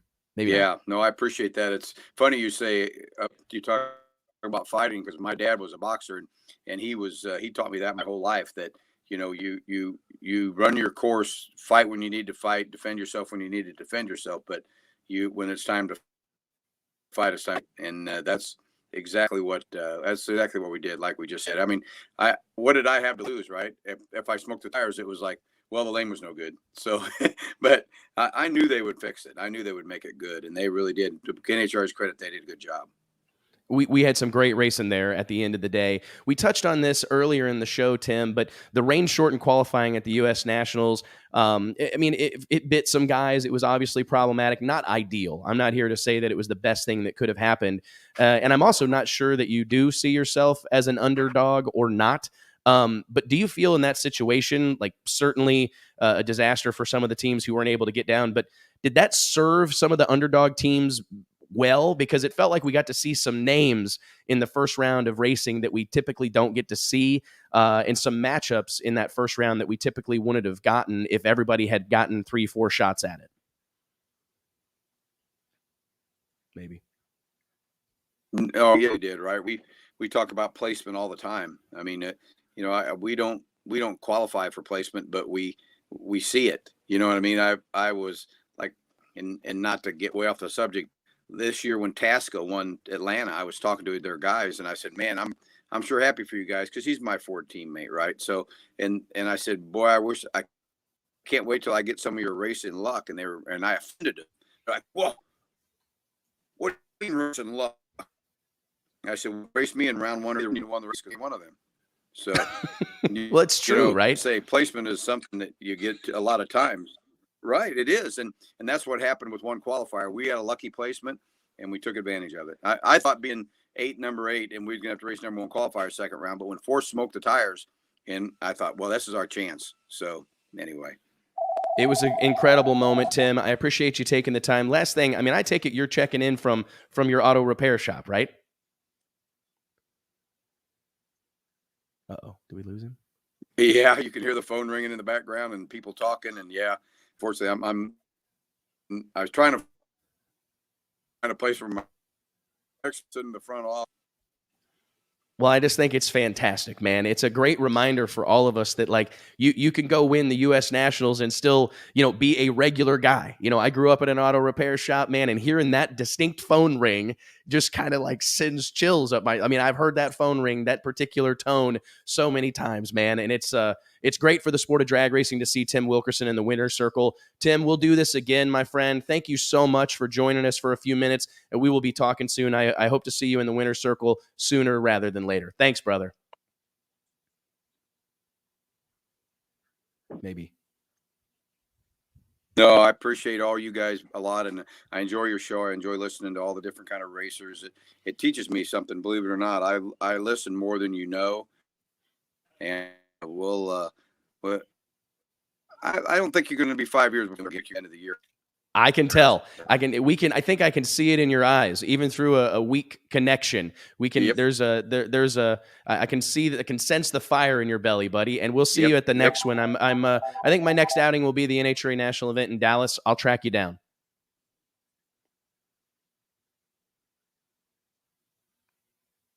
Thanks, man. Appreciate it.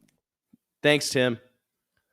Dude, holy crap, Lyle. This guy, I don't know if he knows how big of a fan following he has. I mean, did you see all the comments start popping up? Like, I think there have been people watching this whole time, listening to us run our mouths, right? Waiting to see Tim Wilkerson pop on here. Yeah, you'll probably see the viewers. I'm going to look now, just start to tank right here in a minute. Well, I mean, we're fixing to let the world know who we're about to be joined by next, and this is exciting. And I hate that this has been a little bit sporadic. I had this stuff stacked up.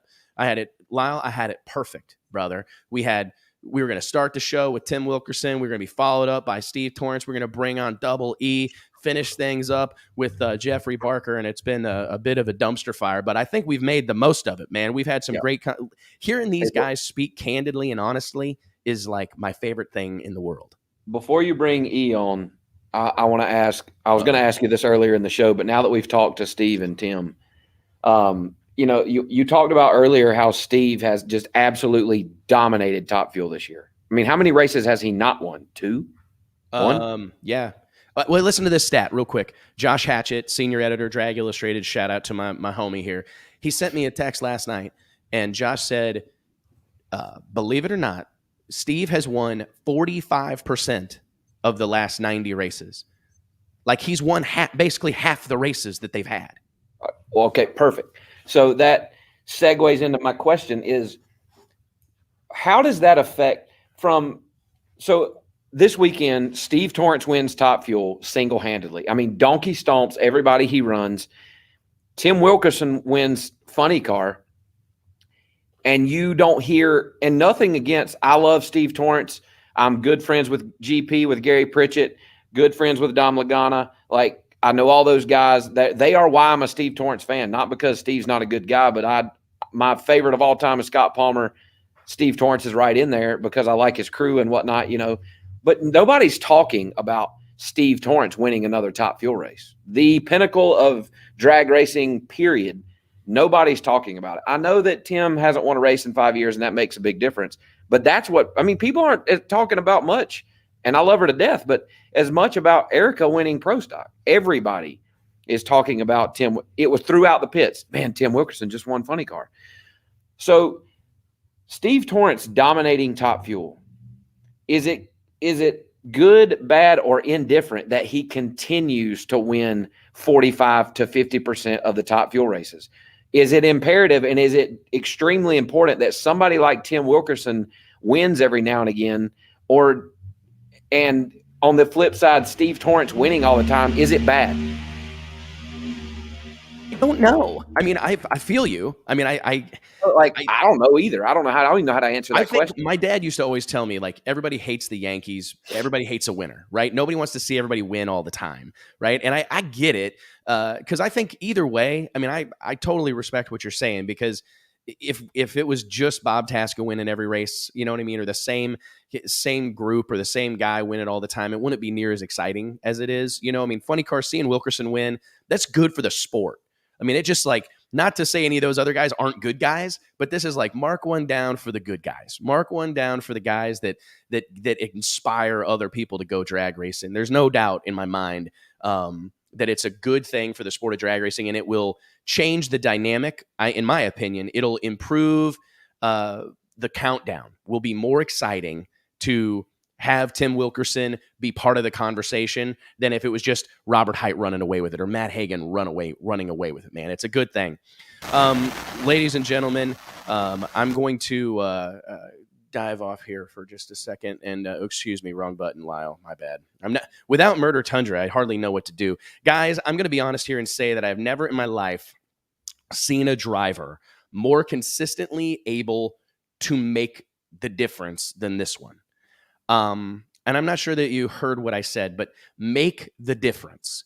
And you need a perfect run or close to match a really good competitor. She's got you. You need a starting line advantage because you're covered, right? Because the other guy has got you covered. She's got you, right? It is. I've never in my life seen anything like it. Friends, let's welcome who I believe to be the best driver in drag racing today, and without question, inarguably the greatest female race car driver of all time in any form of motorsports, the one and only Erica Enders. What's going on, Erica? Hey, Wes. How are you? We are wonderful. I appreciate you being patient and working with us on the time here. We're bouncing all over the place. First and foremost, congrats. It seems like all we do is send you congratulations texts, right? It's a lot of victories that you guys have been blessed to celebrate back-to-back at the U.S. Nationals for a multitude of reasons. Last year felt like it was going to be hard to top, right? I mean, you guys had like the president's son in the house. You had like 6 cars. I mean, it was just a huge production over in the Elite Motorsports pit. But so few people are able to repeat going back to back. I mean, we saw it with the Super Bowl this year. It looked by all accounts like the Kansas City Chiefs and Patrick Mahomes had this deal in the bag. But going back to back, doing it twice is so incredibly difficult. And to do it on a whole shot, I mean, what did going back to back, what did doing it 2 times in a row mean to you, Erica? It's definitely pretty significant. I mean, in our 3rd final in a row, if you count that heartbreaking loss to Alex in 2019. So I mean, it's we knew it was going to be crucial to win there. 1.5 points, the last regular season race before the countdown starts. And as you know, momentum is huge in our game. So we definitely wanted to start off on the right foot. I've done a number of interviews this week, and every single one of them I've said this, but I said it wasn't pretty, but we'll take it because we've been on the wrong side of the win light a lot of times. And I definitely did not give an A+ performance as I normally do in high pressure situations. You can count on me to be 00 every time. And Sunday, I wasn't there, but we were good enough to get it done. We were there for the taking when it mattered. And sometimes that's all that's required. So the U.S. Nationals, again, the biggest drag race in the world, the Super Bowl of drag racing. And, it means a lot to everybody. And from people on the outside looking in, it's so hard to get that point across. But awesome job by my team. I want to talk about Mark Ingersoll for a second. This man is a giant killer. He has 30 some odd years of experience. You're going to steal my question. What? Listen to this question. Okay. I said, maybe this one is for the hardcores, because I know not everybody that watches the show is like a diehard door slammer guy like myself and many of the people that watch this show. But you're about to steal my question, and I'm going to interject this because I want to say this. Okay. Over the course of the last several years, we've grown accustomed to seeing Rick Jones, Big Rick, standing behind your car, yelling in your ear, getting you up on the wheel, as he likes to say. In 2021, it's Mark Ingersoll standing behind that car. I'm as big of a Mark Ingersoll fan as exists. I was having this conversation before the show that Mark is as hardcore of a drag race. This is the drag racingest mofo I've ever encountered. He doesn't have outside interests, right? I mean, he doesn't have hobbies or anything else that he wants to do. Mark Ingersoll, all he cares about is pro stock drag racing. And personally, I'm not sure that people understand how significant of a role he plays on the whole at Elite Motorsports, not just on your car, but the overall success of the team. So what can you say for us about Mark Ingersoll, Erica? The best, most passionate guy in the whole world. And I think you summed it up perfectly. Like this is it for him. This is all that he wants to do. And that's why he's the absolute best at it. Before he came to Elite Motorsports, he tuned Alan Johnson to a world championship. He tuned Jed Coughlin to a world championship over at Alan Johnson Racing. So he is extremely capable. His father is Buddy Ingersoll, who is a huge name in our sport and a legend.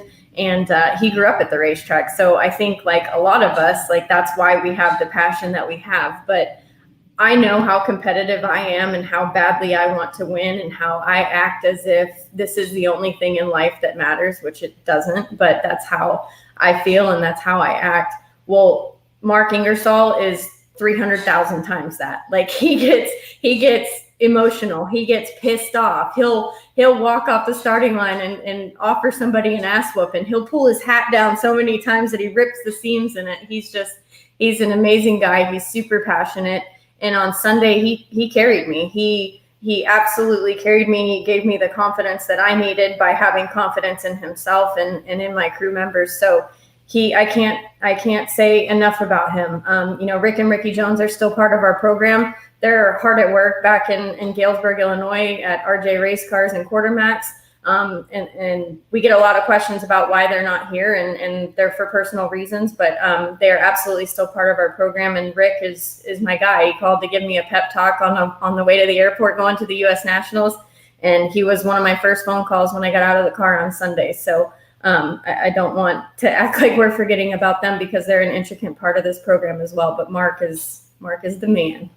It's been really cool to see because Mark has a hand in all those cars, right? Every car that operates under the Elite Motorsports umbrella, he wants the best for every team there. But to see him kind of wearing the red shirt, right, backing you up, little left, little right, little left, straight, right there, he is so into it, and I love the passion and enthusiasm he has for this sport, and it's great to see him having the success alongside yourself that he is, because guys like that who have paid paid their dues and done this, and like you said, grew up at the racetrack. This is all he's ever known. He doesn't have some other hobby he's looking forward to doing when the racing's over. This is what God put him on the planet to do, and it's been fantastic to see him do it at such a high level. As young as you are, you've been in this game for a long time, right? I mean, you've raced against the best in our business. I mean, you did battle against the Warren Johnsons. I mean, you've raced against everybody for the most part worth racing in pro stock. But today's pro stock is different, right? Today's pro stock is much different than what many of us are used to. This is a class that for the longest time was known as something of a yacht club, old guys club. It was older dudes. When you think of pro stock, you'd think of V Gaines, a well-to-do business owner with a cigar in his mouth flying into the races. Pro stock's much different here in 2021. It's full of youth, a seemingly renewed energy, a newfound momentum and interest. What do you make of the pro stock contingent in 2021? All these young guns, Kyle Koretsky, Mason McGahey, TJ Coughlin, of course, Troy Jr. I mean, there's a slew of them, Aaron Stanfield, Dallas Glenn. I mean, I never thought I would see the day that I'm losing track of all the young people that I need to name drop, and that's excluding Fernando and Christian Quadra. I mean, there's a slew of young talent in this class right now. What do you make of the pro stock division in 2021? It's definitely a different landscape than it has ever been before. When I first came on the scene in 2004, testing and getting my license, we made our pro debut in 2005. I competed against Warren Johnson. I worked with Bob Glidden, who drove a car for Jim Cunningham under the same camp that I was driving for a number of races. Mike Edwards, Alan Johnson, V Gaines, all of these gentlemen that have contributed so much to our class. And the only couple that are left now, Jake Coughlin retired last year, Jason Line, all of these huge names that are gone now, and there's absolutely an influx of young blood in our class, and I feel like we have to give credit where credit's due, and you've been a part of this for a number of years now and seen what's gone on behind the scenes with Elite Motorsports working hand in hand with our biggest rival KB. Like, we put personal agendas aside for the better of the class.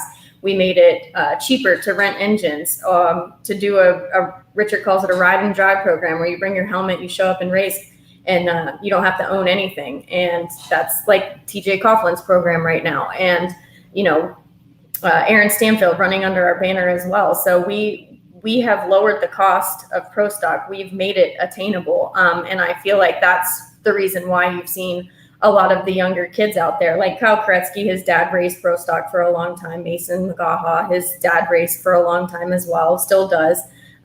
Dallas Glenn is kind of a really cool story. It's like the J.R. Todd of pro stock, right? J.R. used to work on Bob Gilbertson's funny car and then worked his way into the cockpit. That's what Dallas Glenn has done, and he's doing a great job behind the wheel. So I feel like we've created what's in front of us right now, and I think it's really great. Having said that, I never figured that I would be Greg Anderson and myself and a bunch of kids. But it's definitely an interesting position to be in, and the competition has risen significantly. And a lot of that has come from EFI and the rev limiter and the rule changes that came along with that. So it kind of the days of Greg and Jason Line at KB having 4, 5, 600s on the field are over. We're separating a 1 through 16 car field by just a couple hundredths of a second. So you have to be good. You cannot screw up, and it's definitely humbling, but it's really an exciting time for our class, I feel like.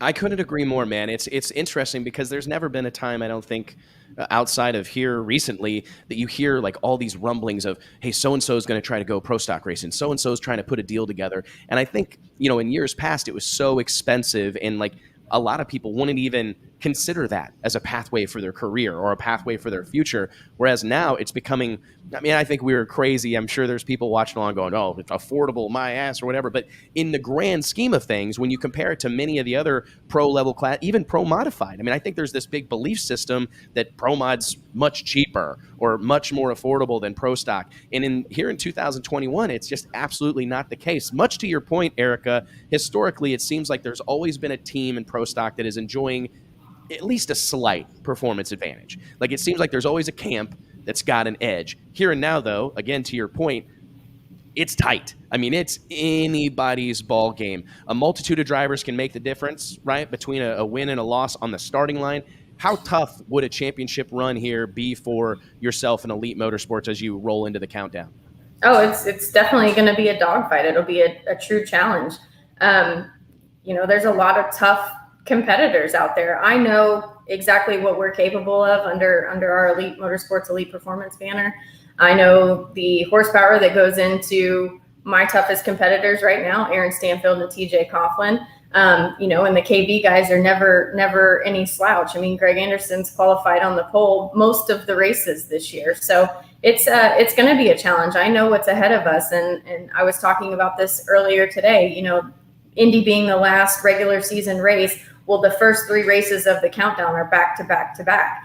And, that's a challenge in itself. So our rig stayed on the road from Indy, obviously, and they're getting parked today and getting ready. We're going to fly in tomorrow. And in the next 3 weeks, we're going to know exactly where we stand. So there will be no shortage of Tums eaten or, stress going on because this is important. This is what you sacrifice everything in your life for, friendships, marriages, funerals, birthdays, everything. You miss everything that is significant for one common goal. And that's something that all of us at Elite work for. And so it'll be a dogfight again, but as always, I put my money on us. It's this time of the season that the cream rises to the crop, and that is my group of men. I'm in a situation where it's back to back races, and it's going to be about momentum. You're obviously got a full head of steam headed into this 3-week stretch. I mean, do you like the position that it puts your group in? I mean, would you bet against anybody else when it's back against the wall and we're out on the road? And I mean, is that a situation that you likely probably go, hey, this is where we're at our best? Yep, I 100%. When our backs are against the wall, when the pressure is high, we perform every single time. And that's how I want it. Like this past US Nationals, not that anybody's a slouch, but it was stacked on the bottom half of the ladder. It was me, myself, Greg Anderson, TJ Coughlin, Aaron Stanfield, everybody except for Dallas Glenn and Kyle Koretsky, who were on top, was on the bottom half of the field. And when I saw the ladder on Saturday night, I was like, we're winning tomorrow, because we'd never win any other way than when it's the most challenging situations in the entire world. So, and that's something that I feel like you have to acquire. It's a learned trait, because you can. Seat time is important, yes, but until you're in those situations and the cards are stacked against you, you don't understand how tough it is to perform when everybody's eyeballs are on you, when your back is against the wall, when it's for all the money and all the glory. And you have to learn how to do that. And I think that you'll see people crumble under that, and then you'll see people rise to the occasion on that. And that's something that we've learned over the years. Would you rather, I mean, it seems like, I've said this for the last couple of years, especially last year, it just feels like there's such an incredible storyline, the back and forth between you and Greg Anderson. Obviously, I know you guys are fierce competitors on the track, and you're friendly. I've seen you guys, I think people like to believe it's going to be like a fist fight anytime you guys bump into each other at Applebee's or something. But but there is a real serious professional rivalry between you two. Is it exciting? Does it help you get up on the tire? Like, we can talk about all those young guns, and that's great, but is it kind of exciting for you and something that adds a little bit of motivation to go, all right, if I've got to go through anybody, I want to go through that guy? Yeah, and it goes back to saying, to be the best, you have to beat the best. And I would rather race Greg Anderson or Aaron Stanfield or Jed Coughlin or Jason. I would rather have them first round every single time than to have a round where you're just kind of expected to win. I'd rather just have to have it where it's high pressure and it means everything. So I feel like we perform better there. So I welcome. What do you attribute in your past to being so comfortable in those moments that typically people crumble in? Because we've seen it time and time again, like, hey, you got to win this round. We're outmatched. You're probably going to have to leave on them. Time and time again, it's been about you stepping up to the challenge and embracing this moment. Is there something with your dad or is there something that you can look to in your past that has made you so comfortable in that moment? Because most people want to go their lives. I mean, it's great when you have those moments and you triumph, but it's not something that everybody seems to be so comfortable with and so good at. Is there something that you can point to that's given you that kind of secret superpower? Yeah, I definitely give all the credit to my dad. Before his success in the business world, he was a positive mental attitude coach. He went and taught seminars on the importance of expecting what you want and speaking things into existence. So my sister and I were really blessed to grow up in a house where that was at the top of the list every single day. We weren't allowed to say, I can't. We had to rephrase it. Anything that we spoke negatively, he said we had to dig it up and we had to rephrase it. So it's kind of like you train yourself to expect great things. You visualize only the things that you want to happen. Now, that's not saying that it's not a challenge when those negative thoughts do poke in your head.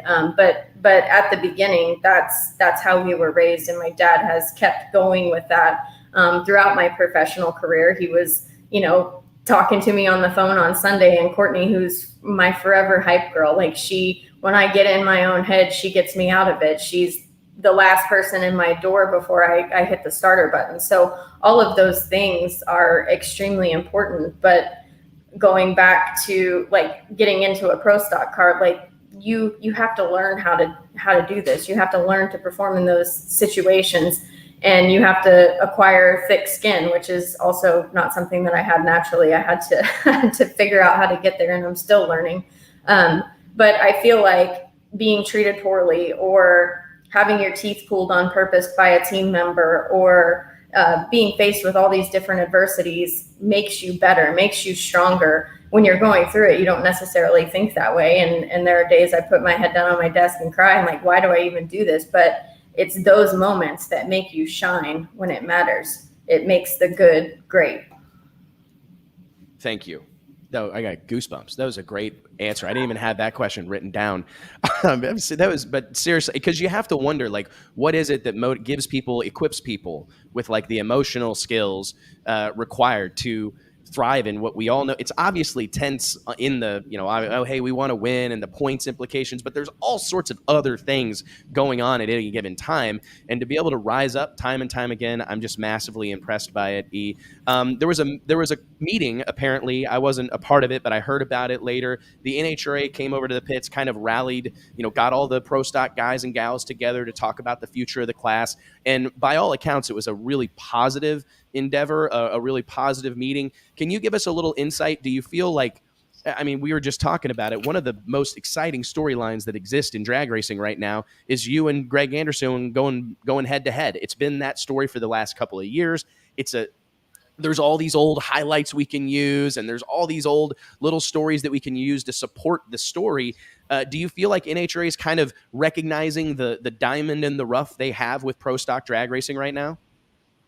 Yeah, I'm definitely hopeful that they are. And I feel like they are more all ears than they have been in the past. And they're trying to work hand in hand with us. I feel like Greg and Richard have the best interest of the class. And they're the two that kind of spearheaded this movement to get all of these other people involved, like we talked about a little bit ago. But having NHRA on board, it definitely makes it better rather than having them as a roadblock, because they have been in the past and they continue to have a very interesting mindset at times, instead of having the bigger picture in mind. I feel like you're so tremendous at marketing and promotion, and you have that same passion that Mark Ingersoll has for our sport. And I feel like the Orlando Door Slammer Nationals is a perfect example of that. When you love something so much, it turns out a success,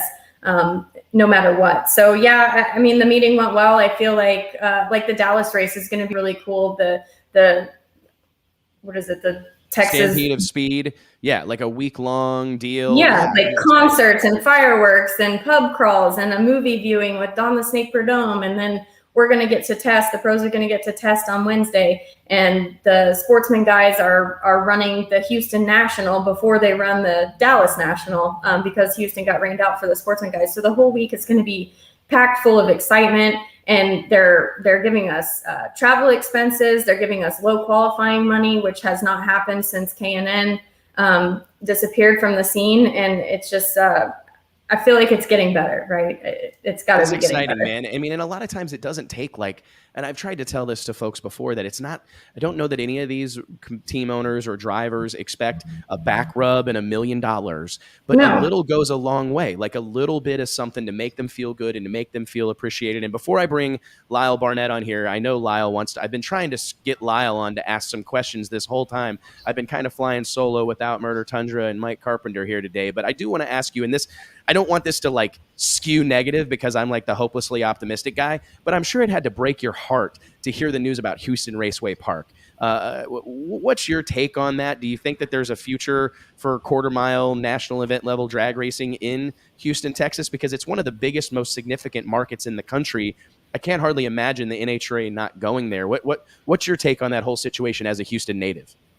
Well, I knew it was coming, being friends with the Angel family and having grown up racing junior dragsters with them, being part of the bracket program every weekend out there. It's definitely sad. I mean, if I ever have kids one day, right, I can't even take them back to show them where it first started, because there'll be some industrial building there. But same thing that happened with Atlanta. They're bulldozing it to make apartments. It's super sad to see a giant piece of history go away.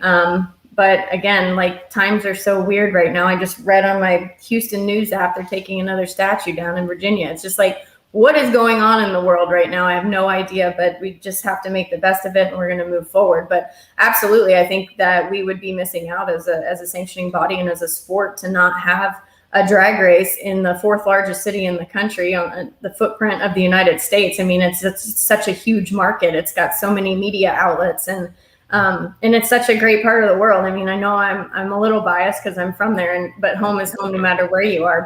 But Houston is great. So I've heard scuttlebutt, over the past couple of years about something happening in Austin, but I don't know if it will or what will happen in Houston. But I definitely am hopeful that it will. You and me both, E. I'm going to bring Lyle on here real quick. And he's obviously, we're all super fans of Eric. I don't know if you saw this. My daughter's saying hi, Eric. Hi, Soph. Lyle, I've been wanting to have you part of these conversations throughout, but we've had limited time with Steve Torrance because he's got to go to a doctor's appointment. He's got, my God, that's unbelievable. Then Tim's got a little bit of a questionable connection. I think I'm going to start sending iPhones. I'm going to announce the lineup of the show, and then I'm going to overnight iPhones to everybody or something. I'm not sure, but we've got to have a strategy. Flying them in and just having them in the studio with you. That day's coming. When we reach that Joe Rogan level, and that day's coming, that will be the plan. We're just going to fly people in. We'll do them all in studio. Lyle, what do you got for teammate / greatest drag racer of all time, Erica Enders? Well, first of all, we had to leave before Erica got back from the top end. So, congratulations. You said it earlier. I've never seen a team rally behind a driver like the Elite Motorsports crew does. Now, I haven't spent a whole lot of time in the pits and got to see what goes on prior to a final round and kind of how everybody pitches in when, you were the only car left from the Elite side, and there were crew members from every single team that had a job to do to get you guys turned around in a hurry. And it's cool to be a part of that and be associated with that team. But just congratulations to all of you. It was what you guys did on race day was pretty special. Thank you. But my question, I've been reading through the comments, and a question that I would ask you, because you're the only one in the group that's experienced it, is I see a lot of, we don't agree with the countdown. We hate the countdown. I think they should do away with the countdown. I've seen it a bunch of times. So to you, I would ask, and in my opinion, I'll give my opinion first and then let you answer. To somebody that has dominated this year like Steve Torrance has in Top Fuel, at this point in the season, he said it would mathematically, everybody else in the class would be out of contention to win the championship this year, which would, in my opinion, give someone like myself, if I was the Alex Laughlin with Scott Palmer, what's the point in running the rest of the year, if you're out of contention? So my question to you is, with or without the countdown, which way would you go? Which way do you go? Do you like it? Do you dislike it, and why? I've won world championships in both situations. So it is what it is, right? It's their sandbox and we just play in it. So whether people on the internet want to talk crap about it or not, it's the rules that have been written, and it's what we have to what we have to go by.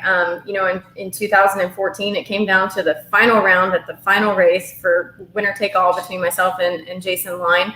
And then in 2015, we turned around and we didn't even have to go to Pomona. Like we locked it up and would have won either way. If there was not a countdown this year, Greg Anderson has a substantial lead on the class. I think it was 170 points. That's almost 2 race wins ahead of anybody else. That's some tough ground to make up. So I feel like there are positives and negatives, and depending on your personal agenda or your situation in that current year, that's where your opinion's going to fall. So this year, I guess, I'm thankful for it. But either way, you got to go out and you got to perform. So we have 6 races left. It's going to be a dogfight. It's going to be tough. There are a lot of kids that are nipping at our heels. Greg's got a really fast race car. I have a great race car. And I feel like it's going to come down to the driver, and I'm really excited about that opportunity. Well, you gotta anytime it comes down to the driver, that seems like a place you want it to be. And it's really a great point, because I can see both sides of it. The whole countdown argument, there's a part of me that goes, man, we don't have to just do everything NASCAR does. We don't have to just do everything that stick and ball sports do. However, drag racing has always been like the ultimate sudden death competition, right? Like there's no pit stops. There's no, hey, go in and we're going to put a little, counter steer in it or whatever, right? I mean, you always have to do it right now. Right now, you got to win. This matters. And I think that this is just kind of, it's the reality of drag racing on steroids, or like infinitely amplified. That it does stink that some of the early season performances, I'm not going to say nullified, but isn't maybe as significant as it would be if it was just a traditional points earning situation. But I think that there's pluses and minuses, and Erica and company proved it a couple of years ago when they skipped. Didn't you guys skip the entire Western swing and go on to win the championship? We did. We missed Sonoma and Seattle. We went to Denver. When we left Denver, we had a substantial points lead. We did not really have the funding, and Richard wanted to go on his family vacation, so we missed Sonoma and Seattle. And when we got back to Brainerd, we qualified really well. First round, I remember this like it was yesterday. I was trip zip on the tree, and we had a transmission failure, and I lost first round to Dave River. So we went from a substantial points lead to no points lead at all, leaving Brainerd. So that definitely changed the scenario for the final races of the year. But that was 2014 when it came down to the final round with Jason Line. So yeah, we skipped 2 that year. What a name drop from my old Makokata, Iowa buddy, Dave River. I think that might be the first time I talked about old Dangerous Dave on the show. I'm glad we got to do that. Well, E, thank you so much. I know you told me you have another interview butted right up against this one. Thanks for taking the time and being flexible with us. It's been a treat to have you on here. We'll do this again, longer form and no holds barred again in the future. But it was great to see you this weekend. Congratulations on a big win, and we'll see you on down the road. I think my next stop will be the Texas race, which is now my home race, which is like the most exciting thing in the world. So anyways, we'll see you soon, Erica. Thank you so much for joining us. Thank you, and thanks for what you do for our sport. Hey, it's a labor of love. No worries. Thank you so much. Bye. Dude, I love doing this, don't you? Like, I just really, and I want to give Angie Smith some Matt Smith, that was about as heartbreaking of a loss as a racer could have there in Indy, and to see him handle it with such class, I was really impressed. Like, because there are times when I want to see people, like, I would have been fine if he'd have kicked his bike over. I'd have been cool with it. If he'd have like set it on fire in that moment, I'd have been cool. Like, this is great TV and this is fantastic. But he did it so well. He was like almost nonchalant about it. Like, hey man, and I think that it was a little bit of a look into Matt's like persona. I think it was a great opportunity to kind of see that, like, hey man, this dude maybe isn't revved up as his old man. You know what I mean? Maybe this guy does things his own way. He's definitely not as revved up as his old man. No, he's definitely not as revved up as his old man. But it was a really interesting moment, because it would have been super easy for him to get on. And I'm actually, shout out to NHRA Fox, Amanda Busick. It takes some stones to walk up to these people 8 seconds after they just had like the roughest moment of their life You know what I mean? And then stick a camera in their face and stick a microphone in their face like, hey, we saw everything go all wrong out there. Would you like to tell us what happened? And I give Amanda a lot of credit because she's handled that role really, really well and done an incredible job of it. But Matt, he handled that so well. Like it could have been flipping out and blaming something or whatever, but he did it so well. And it actually made me more of a fan than I already was. Like I've always been a big fan. Angie was just on the cover of Drag Illustrated here like a month or so ago. And I've been a big fan of what they do for a long time, but it was a great opportunity to see them. Hey, we live to race another day. I thought it was a good drag racing moment. And I do believe we are supposed to be joined by Jeffrey Barker here at some point soon. I have not seen him. I think he was supposed to dive in here about 15 minutes ago. If we don't, see him soon, we will try again in the future. Well, I'm gonna go on record and say that I would be a motorcycle kicking, freaking, you're fine, pitching, damn, you know what, on the starting line if I would have been Matt Smith. So kudos to him. I agree, man. Check this out, and I'm going to share this with everybody. And I don't know if this has circulated on the internet. Senior editor Nate Van Wagenen hadn't seen it when we were talking earlier today. But I got this video sent to me. Okay, Lyle he's saying I'm going to here. Let me exit. Click this. Let me try to help Jeffrey. Well, if he said Jeffrey says he's backstage, but he's not showing he's up. Just a dumb old nitrous racer, man. You can't expect a whole lot out of him. Okay. I don't know what's going on, but I got this awesome video here, and I'm going to. I was going to play it, but I'm going to wait until Jeff gets on here because this was a drag racing moment. You talk about, hey, real quick while we wait on our boy Jeffrey Barker to join us, Bahrain 1's best and brightest, perhaps. I'm curious, what did you make of the J.R. Todd staging situation? Did you see that unfold? I didn't see it. Okay, are you aware of what happened? No, not at all. When you said that earlier, does a burnout, backs up from the burnout, or the car won't go into reverse, right? So the crew runs out there, pushes it back behind the starting line, and they raise the body. Crew chiefs lean in there, doing all these things, right? And apparently it won't. He can't get the clutch to engage, right? Let me see. Okay, I think we're going to get Jeffrey in here. Anyways, he can't stage the car, can't let the clutch out to stage the car. So what's J.R. Todd do? Blips the throttle. Whop. On a nitro funny car, dude. And J.R. Todd is a man amongst boys. I mean, I got a lot of respect for Matt Hagan, John Force, Tim Wilkerson was just on here. But I'm telling you, that was a moment, dude. That was, not only had he already won in a knockdown drag out pedal fest, but then he goes up there, car won't stage, and he just whacks the throttle a couple of times. And then he goes like 059. It was literally, if it wasn't the coolest on track thing that we see in 2021, I will be surprised. It's going to take a hell of a something to top that. I think I have the video on here. I'm going to try to load it up. Well, I can see it right now, guys. Last but not least, gang, it's time to talk Pro Mod. It's no secret that pro modified drag racing is my absolute favorite category in the whole sport. And what a show they gave us this past weekend at the NHRA US Nationals, the 67th annual running of the US Nationals, powered by Dodge and SRT, who have been doing a tremendous amount to support the sport of drag racing in 2021. In recent years, man, if you're in the market for a new vehicle, I don't get paid by Dodge yet, but shoot them, buy from them. Because these are some people that are putting their money where their mouth is. They're supporting the sport of drag racing. And I tell you what, if you're in the market for a new vehicle, you probably better buy a Dodge, or I'm going to be bent out of shape about it. This gentleman that we are about to be joined by outlasted a field of door slammers that we haven't seen much in 2021. A really strong contingent of Pro Mod cars took out his teammate Stevie Fast Jackson in an absolutely stunning final round victory for the Bahrain 1 racing team. Ladies and gentlemen, let's give it up for the one and only Jeffrey Barker. What's up, buddy? What's up, man? How y'all doing?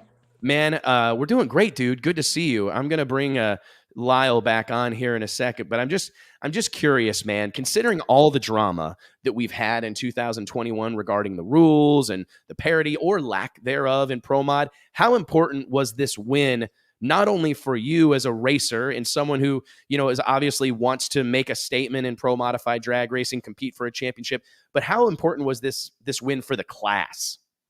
Well, it was big. I mean, the Pro Charger deal has been dominating most of the season, as we all know, and NHRA really probably should have made a rule change last year, but they didn't. And anyhow, but this does show that, that they are working towards parity to make the class better for, other competitors, more cars to come in and whatnot. So definitely, hopefully it was a turning point where, maybe it's shown that the other combinations do stand a chance. So, the biggest thing is the barometer was bad this past weekend, which really helped us, the nitrous cars.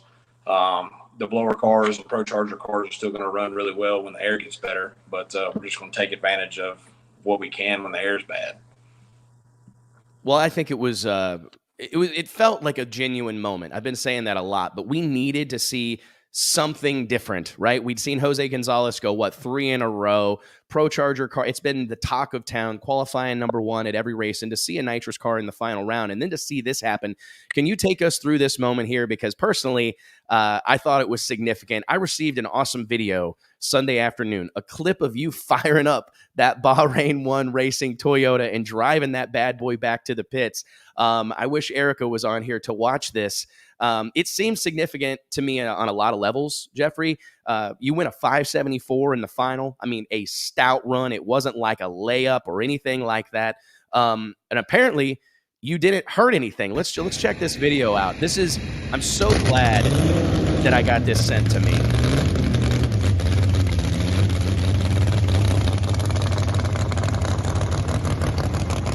So what this tells me, old son, what this tells me, Jeffrey, is we didn't hurt that old girl too bad, right? We had us a drag race, and you were able to do it without blowing the thing up. So does that lead us to believe that there's still something left in the tank even after a 574 performance? It's hard to say. The biggest performance with the nitrous cars is being able to get all the nitrous on early, get the timing in as fast as you can, and the biggest thing is get the lockup on early. That's the biggest risk. If you can get that lockup on early, the thing runs really well, but then you have a really big chance of not going out the racetrack. So we had it pretty loaded up for the semis and the finals. Will it take more? Maybe. I don't know. I mean, we haven't ran it any harder than we ran it then. How much will it run better? Don't know. It's hard to say. I mean, there's a lot of times, okay, well, I think we can put another 2 or 3/10 of a degree in it, but that don't always run better. It's not always happy. So it's hard to say. I mean, the biggest thing is being able to get the power management stuff on and get everything on quicker, as long as the racetrack will hold it. So, I mean, that's more, to me, that's more of will it run faster than will it take more jet, in my opinion. So I agree 100%. I'm curious. So does this mean, though, that things maybe aren't as dire for fans of nitrous racing and nitrous competitors as maybe they've been made out to be? I mean, I've had multiple off the record conversations with guys like your teammate Stevie Fast Jackson, people who have told me how fast and how competitive they believe a nitrous car would be if in the hands of certain competitors. I mean, do you think that this happening this past weekend at the U.S. Nationals is enough to bring maybe a Bob Ram back out or get Chad Green recommitted to the Pro Mod division? I mean, is this something that's going to kind of turn the tide a little bit, or are you still part of kind of a dying breed, Jeffrey, as a hardcore nitrous racer? I think the biggest thing with the nitrous combination is it's very difficult to run successfully and fast without tearing up a bunch of stuff. I'm not saying that blower cars or Pro Charger cars aren't difficult as well, but the nitrous car, there's so many events happening so fast between you got 5 or 6 stages of nitrous, lots of power management, lockups coming on, and this and that. It's shifts going on. It's just difficult. To answer your question, bringing some more competitors back. I mean, I think some of the regional PDRA cars would come run, but they're not going to add the safety equipment to the car that's going to add weight to them. And I don't blame them. I'm going to spend $20,000 to add weight to your car to come over here and maybe run a handful of races. So if it wasn't for that, I think we'd get a lot more participation out of the pro nitrous guys. Well, and that's what I really hope that we're able to arrive at. I heard that there was some talk about that in the pits at the U.S. Nationals, that maybe putting something in place that would allow a guy a waiver to skip a couple or to kind of what's the word? Not have to have all that safety equipment for a race or two, a flyer, so that you could get some of those guys. Because wouldn't it be fantastic to roll out to the East Coast, go somewhere like ZMAX Dragway, or maybe next year if ProMod goes to VMP, and bring in Jay Cox, have Jason Harris show up, have Tommy Franklin show up. And those are guys that I think admittedly are not going to run a full pull, but I think if the NHRA was in their backyard, I think they would be enticed to go out and compete for a Wally. I think they would for sure, and especially the ones you named. I think them guys would be right up in there, changing their gear ratio setups and doing some testing. Jim Halsey, yeah. Halsey for sure. I mean, I think them guys, I know Brandon would love to come over here and run. And I think it'd be great. I wish they would do it. I understand their safety rules and this and that. And it's hard for them to go back on something they implement. But, at the end of the day, some of the rules are kind of a gray area to me. But the biggest thing is, add the transmission tunnels.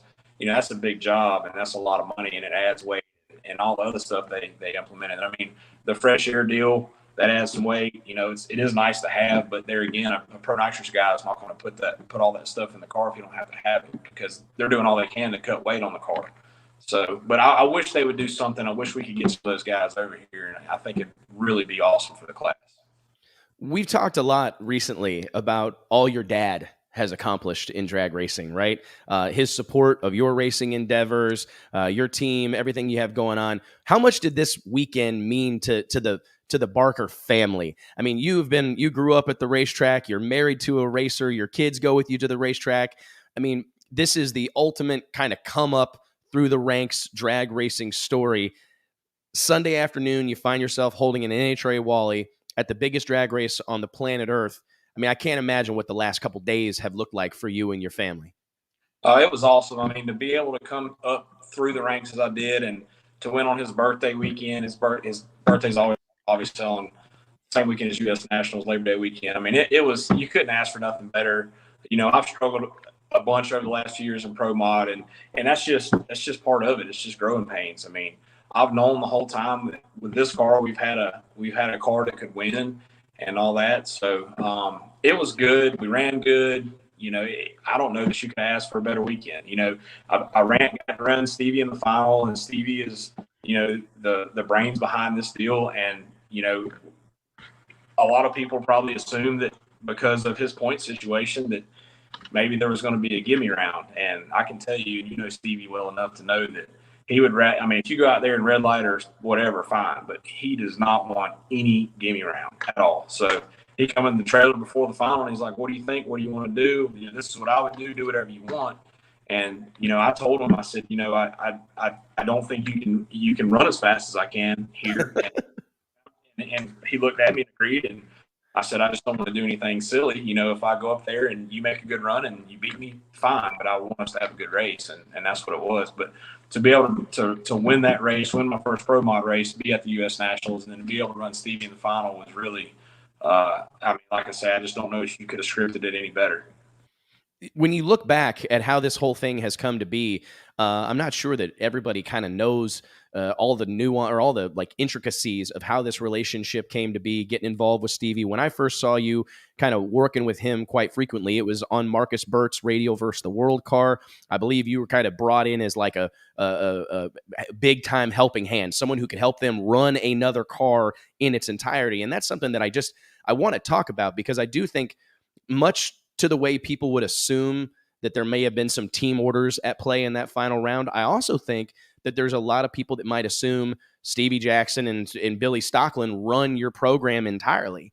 And I think that shortchanges what you've accomplished and your status in the industry, Jeffrey. I mean, there's a lot of people in our sport right now that look at you as one of the guys when it comes to nitrous racing. And I guess I would just want to make sure that people understand that you were brought in as something of a nitrous racing expert and somebody who could take one of these programs and run it single-handedly to help Stevie manage Marcus Burt's radial tire program. So tell us about your involvement, with the team. You're not jumping in this thing just driving it.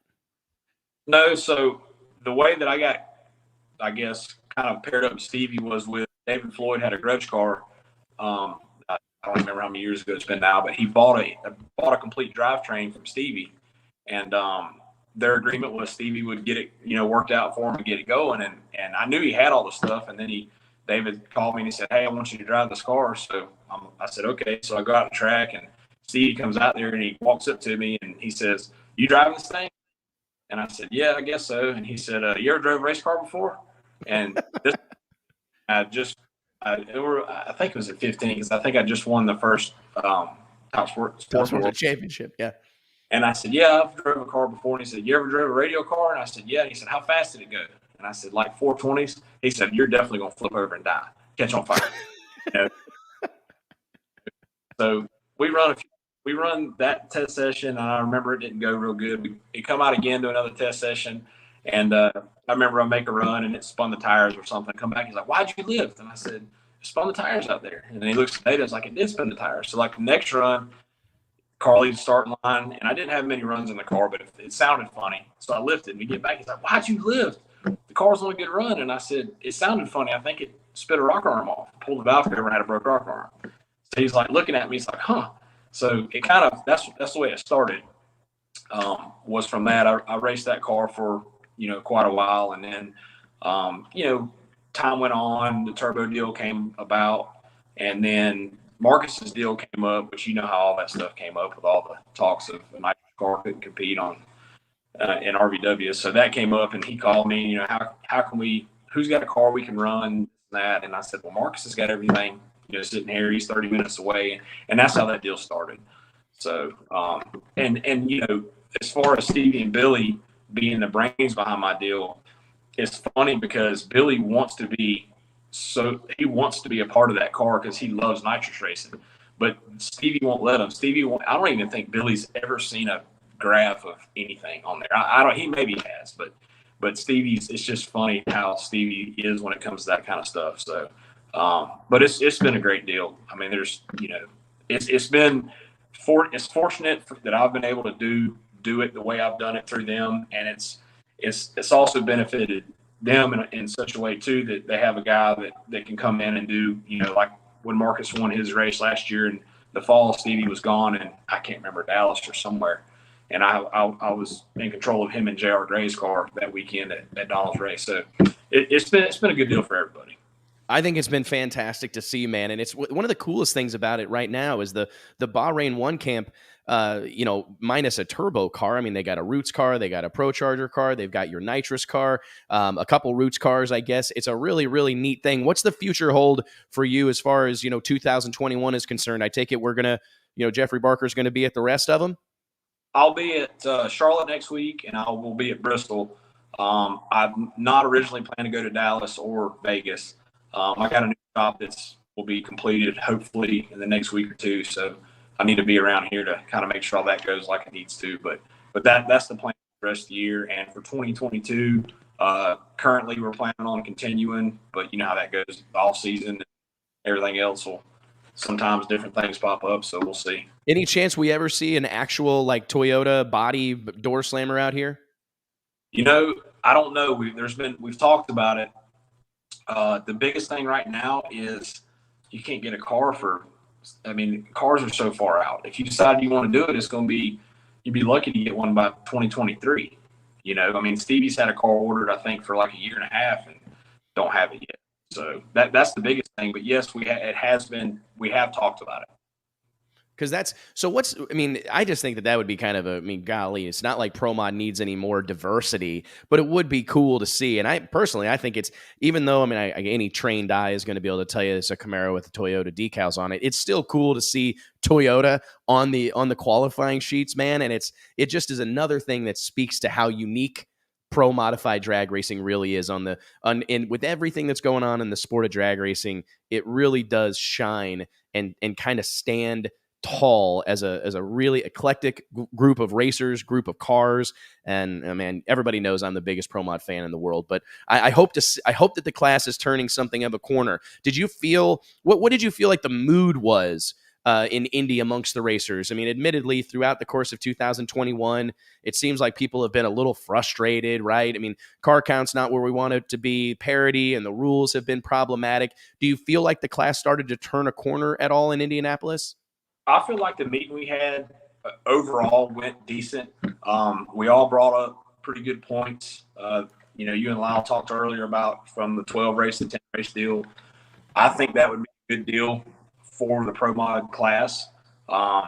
We talked about doing things to try to get the turbo cars back.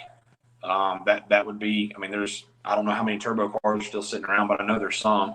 That would be a good deal. I think, I'm going to say the weekend went good because I won, but, the nitrous cars showed they could run with the current rules. Given the air conditions, there was just no barometer, and it wasn't wet, but it was decently wet enough to where we could run the engines probably harder than we normally would run them in, obviously 20 or 30 grains of water. So, I think NHRA is doing all they can and trying as hard as they can to satisfy everybody, keep everybody coming racing. That's what I think. They don't want to run us off. Of course, I agree. They want us here, and it's hard to make everybody happy. You know how that is. But I do think they're putting in a very good effort to keep it going. Well, man, I sure hope so. From your mouth to God's ears, Jeffrey, congratulations. Send my best to your family. Congratulations on a hell of a weekend in Indianapolis, man. It was spectacular to see. Chalk one down for the good guys, buddy. And if I don't see you in Charlotte, I hope to see you at one of these races on down the road. Be safe and stay out of trouble, all right? I got my Nitrous Cars Matter Glenn Butcher shirt on here. So Glenn Butcher. What a legend. And how about Glenn, 6'10"? Oh, yeah. Yeah, I was in the stands when he qualified, when he went number one, and I just kind of chuckled because I thought it was so cool. And then he goes, I want to say first round he was 6'12" on a 6'12", and then second round he was 6'10" on a 6'10". That's just cool. It's more difficult to run a nitrous car like that. There's no doubt, but it was I thought it was badass. It was absolutely badass, man. I'm glad you mentioned that. Well, nitrous cars definitely matter, brother. I promise you that. To give a shout out to Low Toyota in my Fox interview, as you can imagine, is trying not to be, etc. One of my main sponsors I failed to mention, so I just wanted to give a shout out to Low Toyota and Jeremy Smith, and appreciate everything they do, and hopefully win some more races for them. Well, I'll tell you what, I'll have Josh, our senior editor, call you, and we'll do a big story and make sure they get some love in Drag Illustrated and on dragillustrated.com. Consider that one handled, all right? Tell them guys are about to see their name in lights. Thanks, Jeffrey. Stay out of trouble, brother. Thank you. Ladies and gentlemen, it has been an absolute barn burner. Lyle, I blew your whole afternoon up. 2.5 hours talking drag racing. Holy crap. And I would have brought... I'll have Justin send you an invoice. Oh, he's not afraid to do that. I'm well aware. Old Justin Elks at Modern Racing, he ain't afraid to send an invoice, buddy. Man, a great weekend for him too, because man, he's poured his heart and soul into this pro modified effort.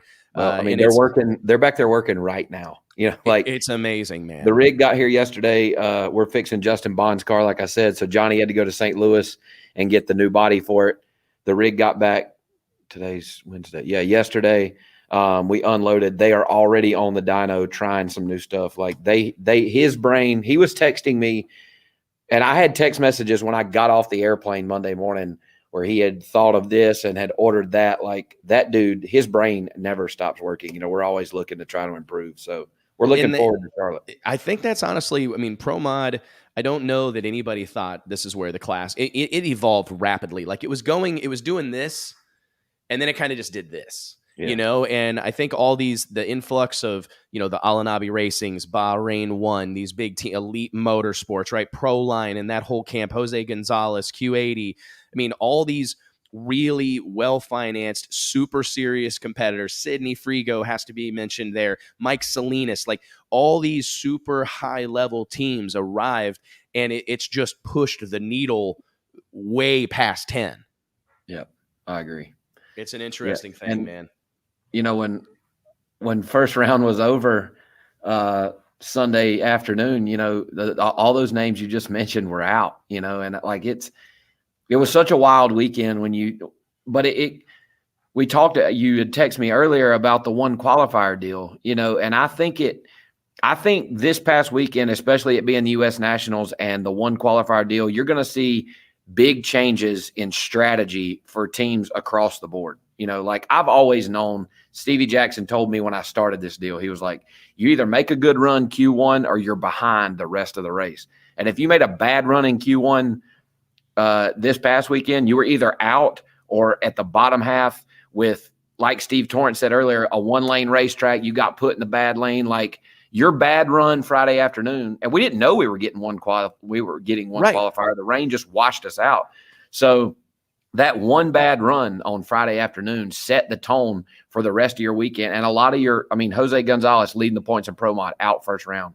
Justin Bond out first round on a red light. Belushi out first round. Like all of your Pro Line cars, were out first round, and not because they're not good. I mean, they've dominated this year, but because that one qualifier, and that one shot, they made a bad run, and unfortunately, that's what got them, So I think you're going to see some strategy change. Like I told Justin, I said, I want to make a run here, A to B. I don't care if it's slow or not. And it paid off, It is interesting to that point, because I was actually sitting at I bumped into Stevie and Robbie, Stevie Jackson and Robbie Lowry in the hotel. Well, you were down there in the hotel lobby. Yep. And he said to me, he's like, all right, bust it out. Let's bet on who's going to win, who's going to win the race and who's going to win each of these matchups. And Stevie loves to bet on something. And we bust the ladder out. And it was interesting because he goes, man, this is awesome.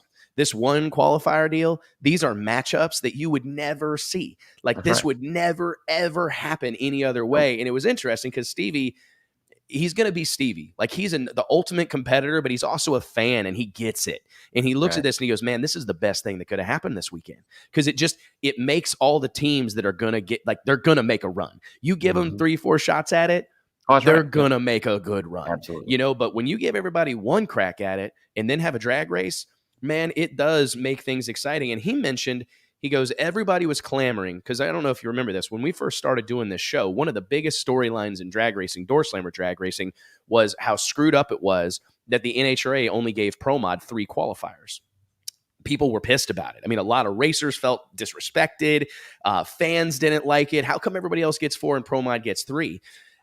They adopt the 4 qualifying thing. And Stevie said to me, he goes, it hurt us. It hurt the class, because those 4 runs just makes the lesser funded, the kind of regional guys, it just makes it even harder. But when you've only got 3 shots, it changes things. And that Saturday morning qualifying session, this was before you were coming to the NHRA races, but I'm telling you, you go to an NHRA national event on a Saturday morning for Q3 of Pro Mod, I mean, the tension, you could cut it with a knife. Ain't nobody talking. It's quiet. It's because if you don't get in, like if you're not in, you're going to have to make the best run of your career in the most challenging conditions imaginable to get in. And I think the class is missing it a little bit right now. Well, Justin Bond told me yesterday when we were on the phone, he said, used to, they ran first round of elimination Saturday afternoon. Yeah. And he said, if you were racing on Sunday, you were a bad motherfucker. It's true. You were a badass because you made it past Saturday afternoon. And if you got to fire your car up on the jack stands and pull it to the staging lanes for EE2 on Sunday morning, you were a badass. I got goosebumps again.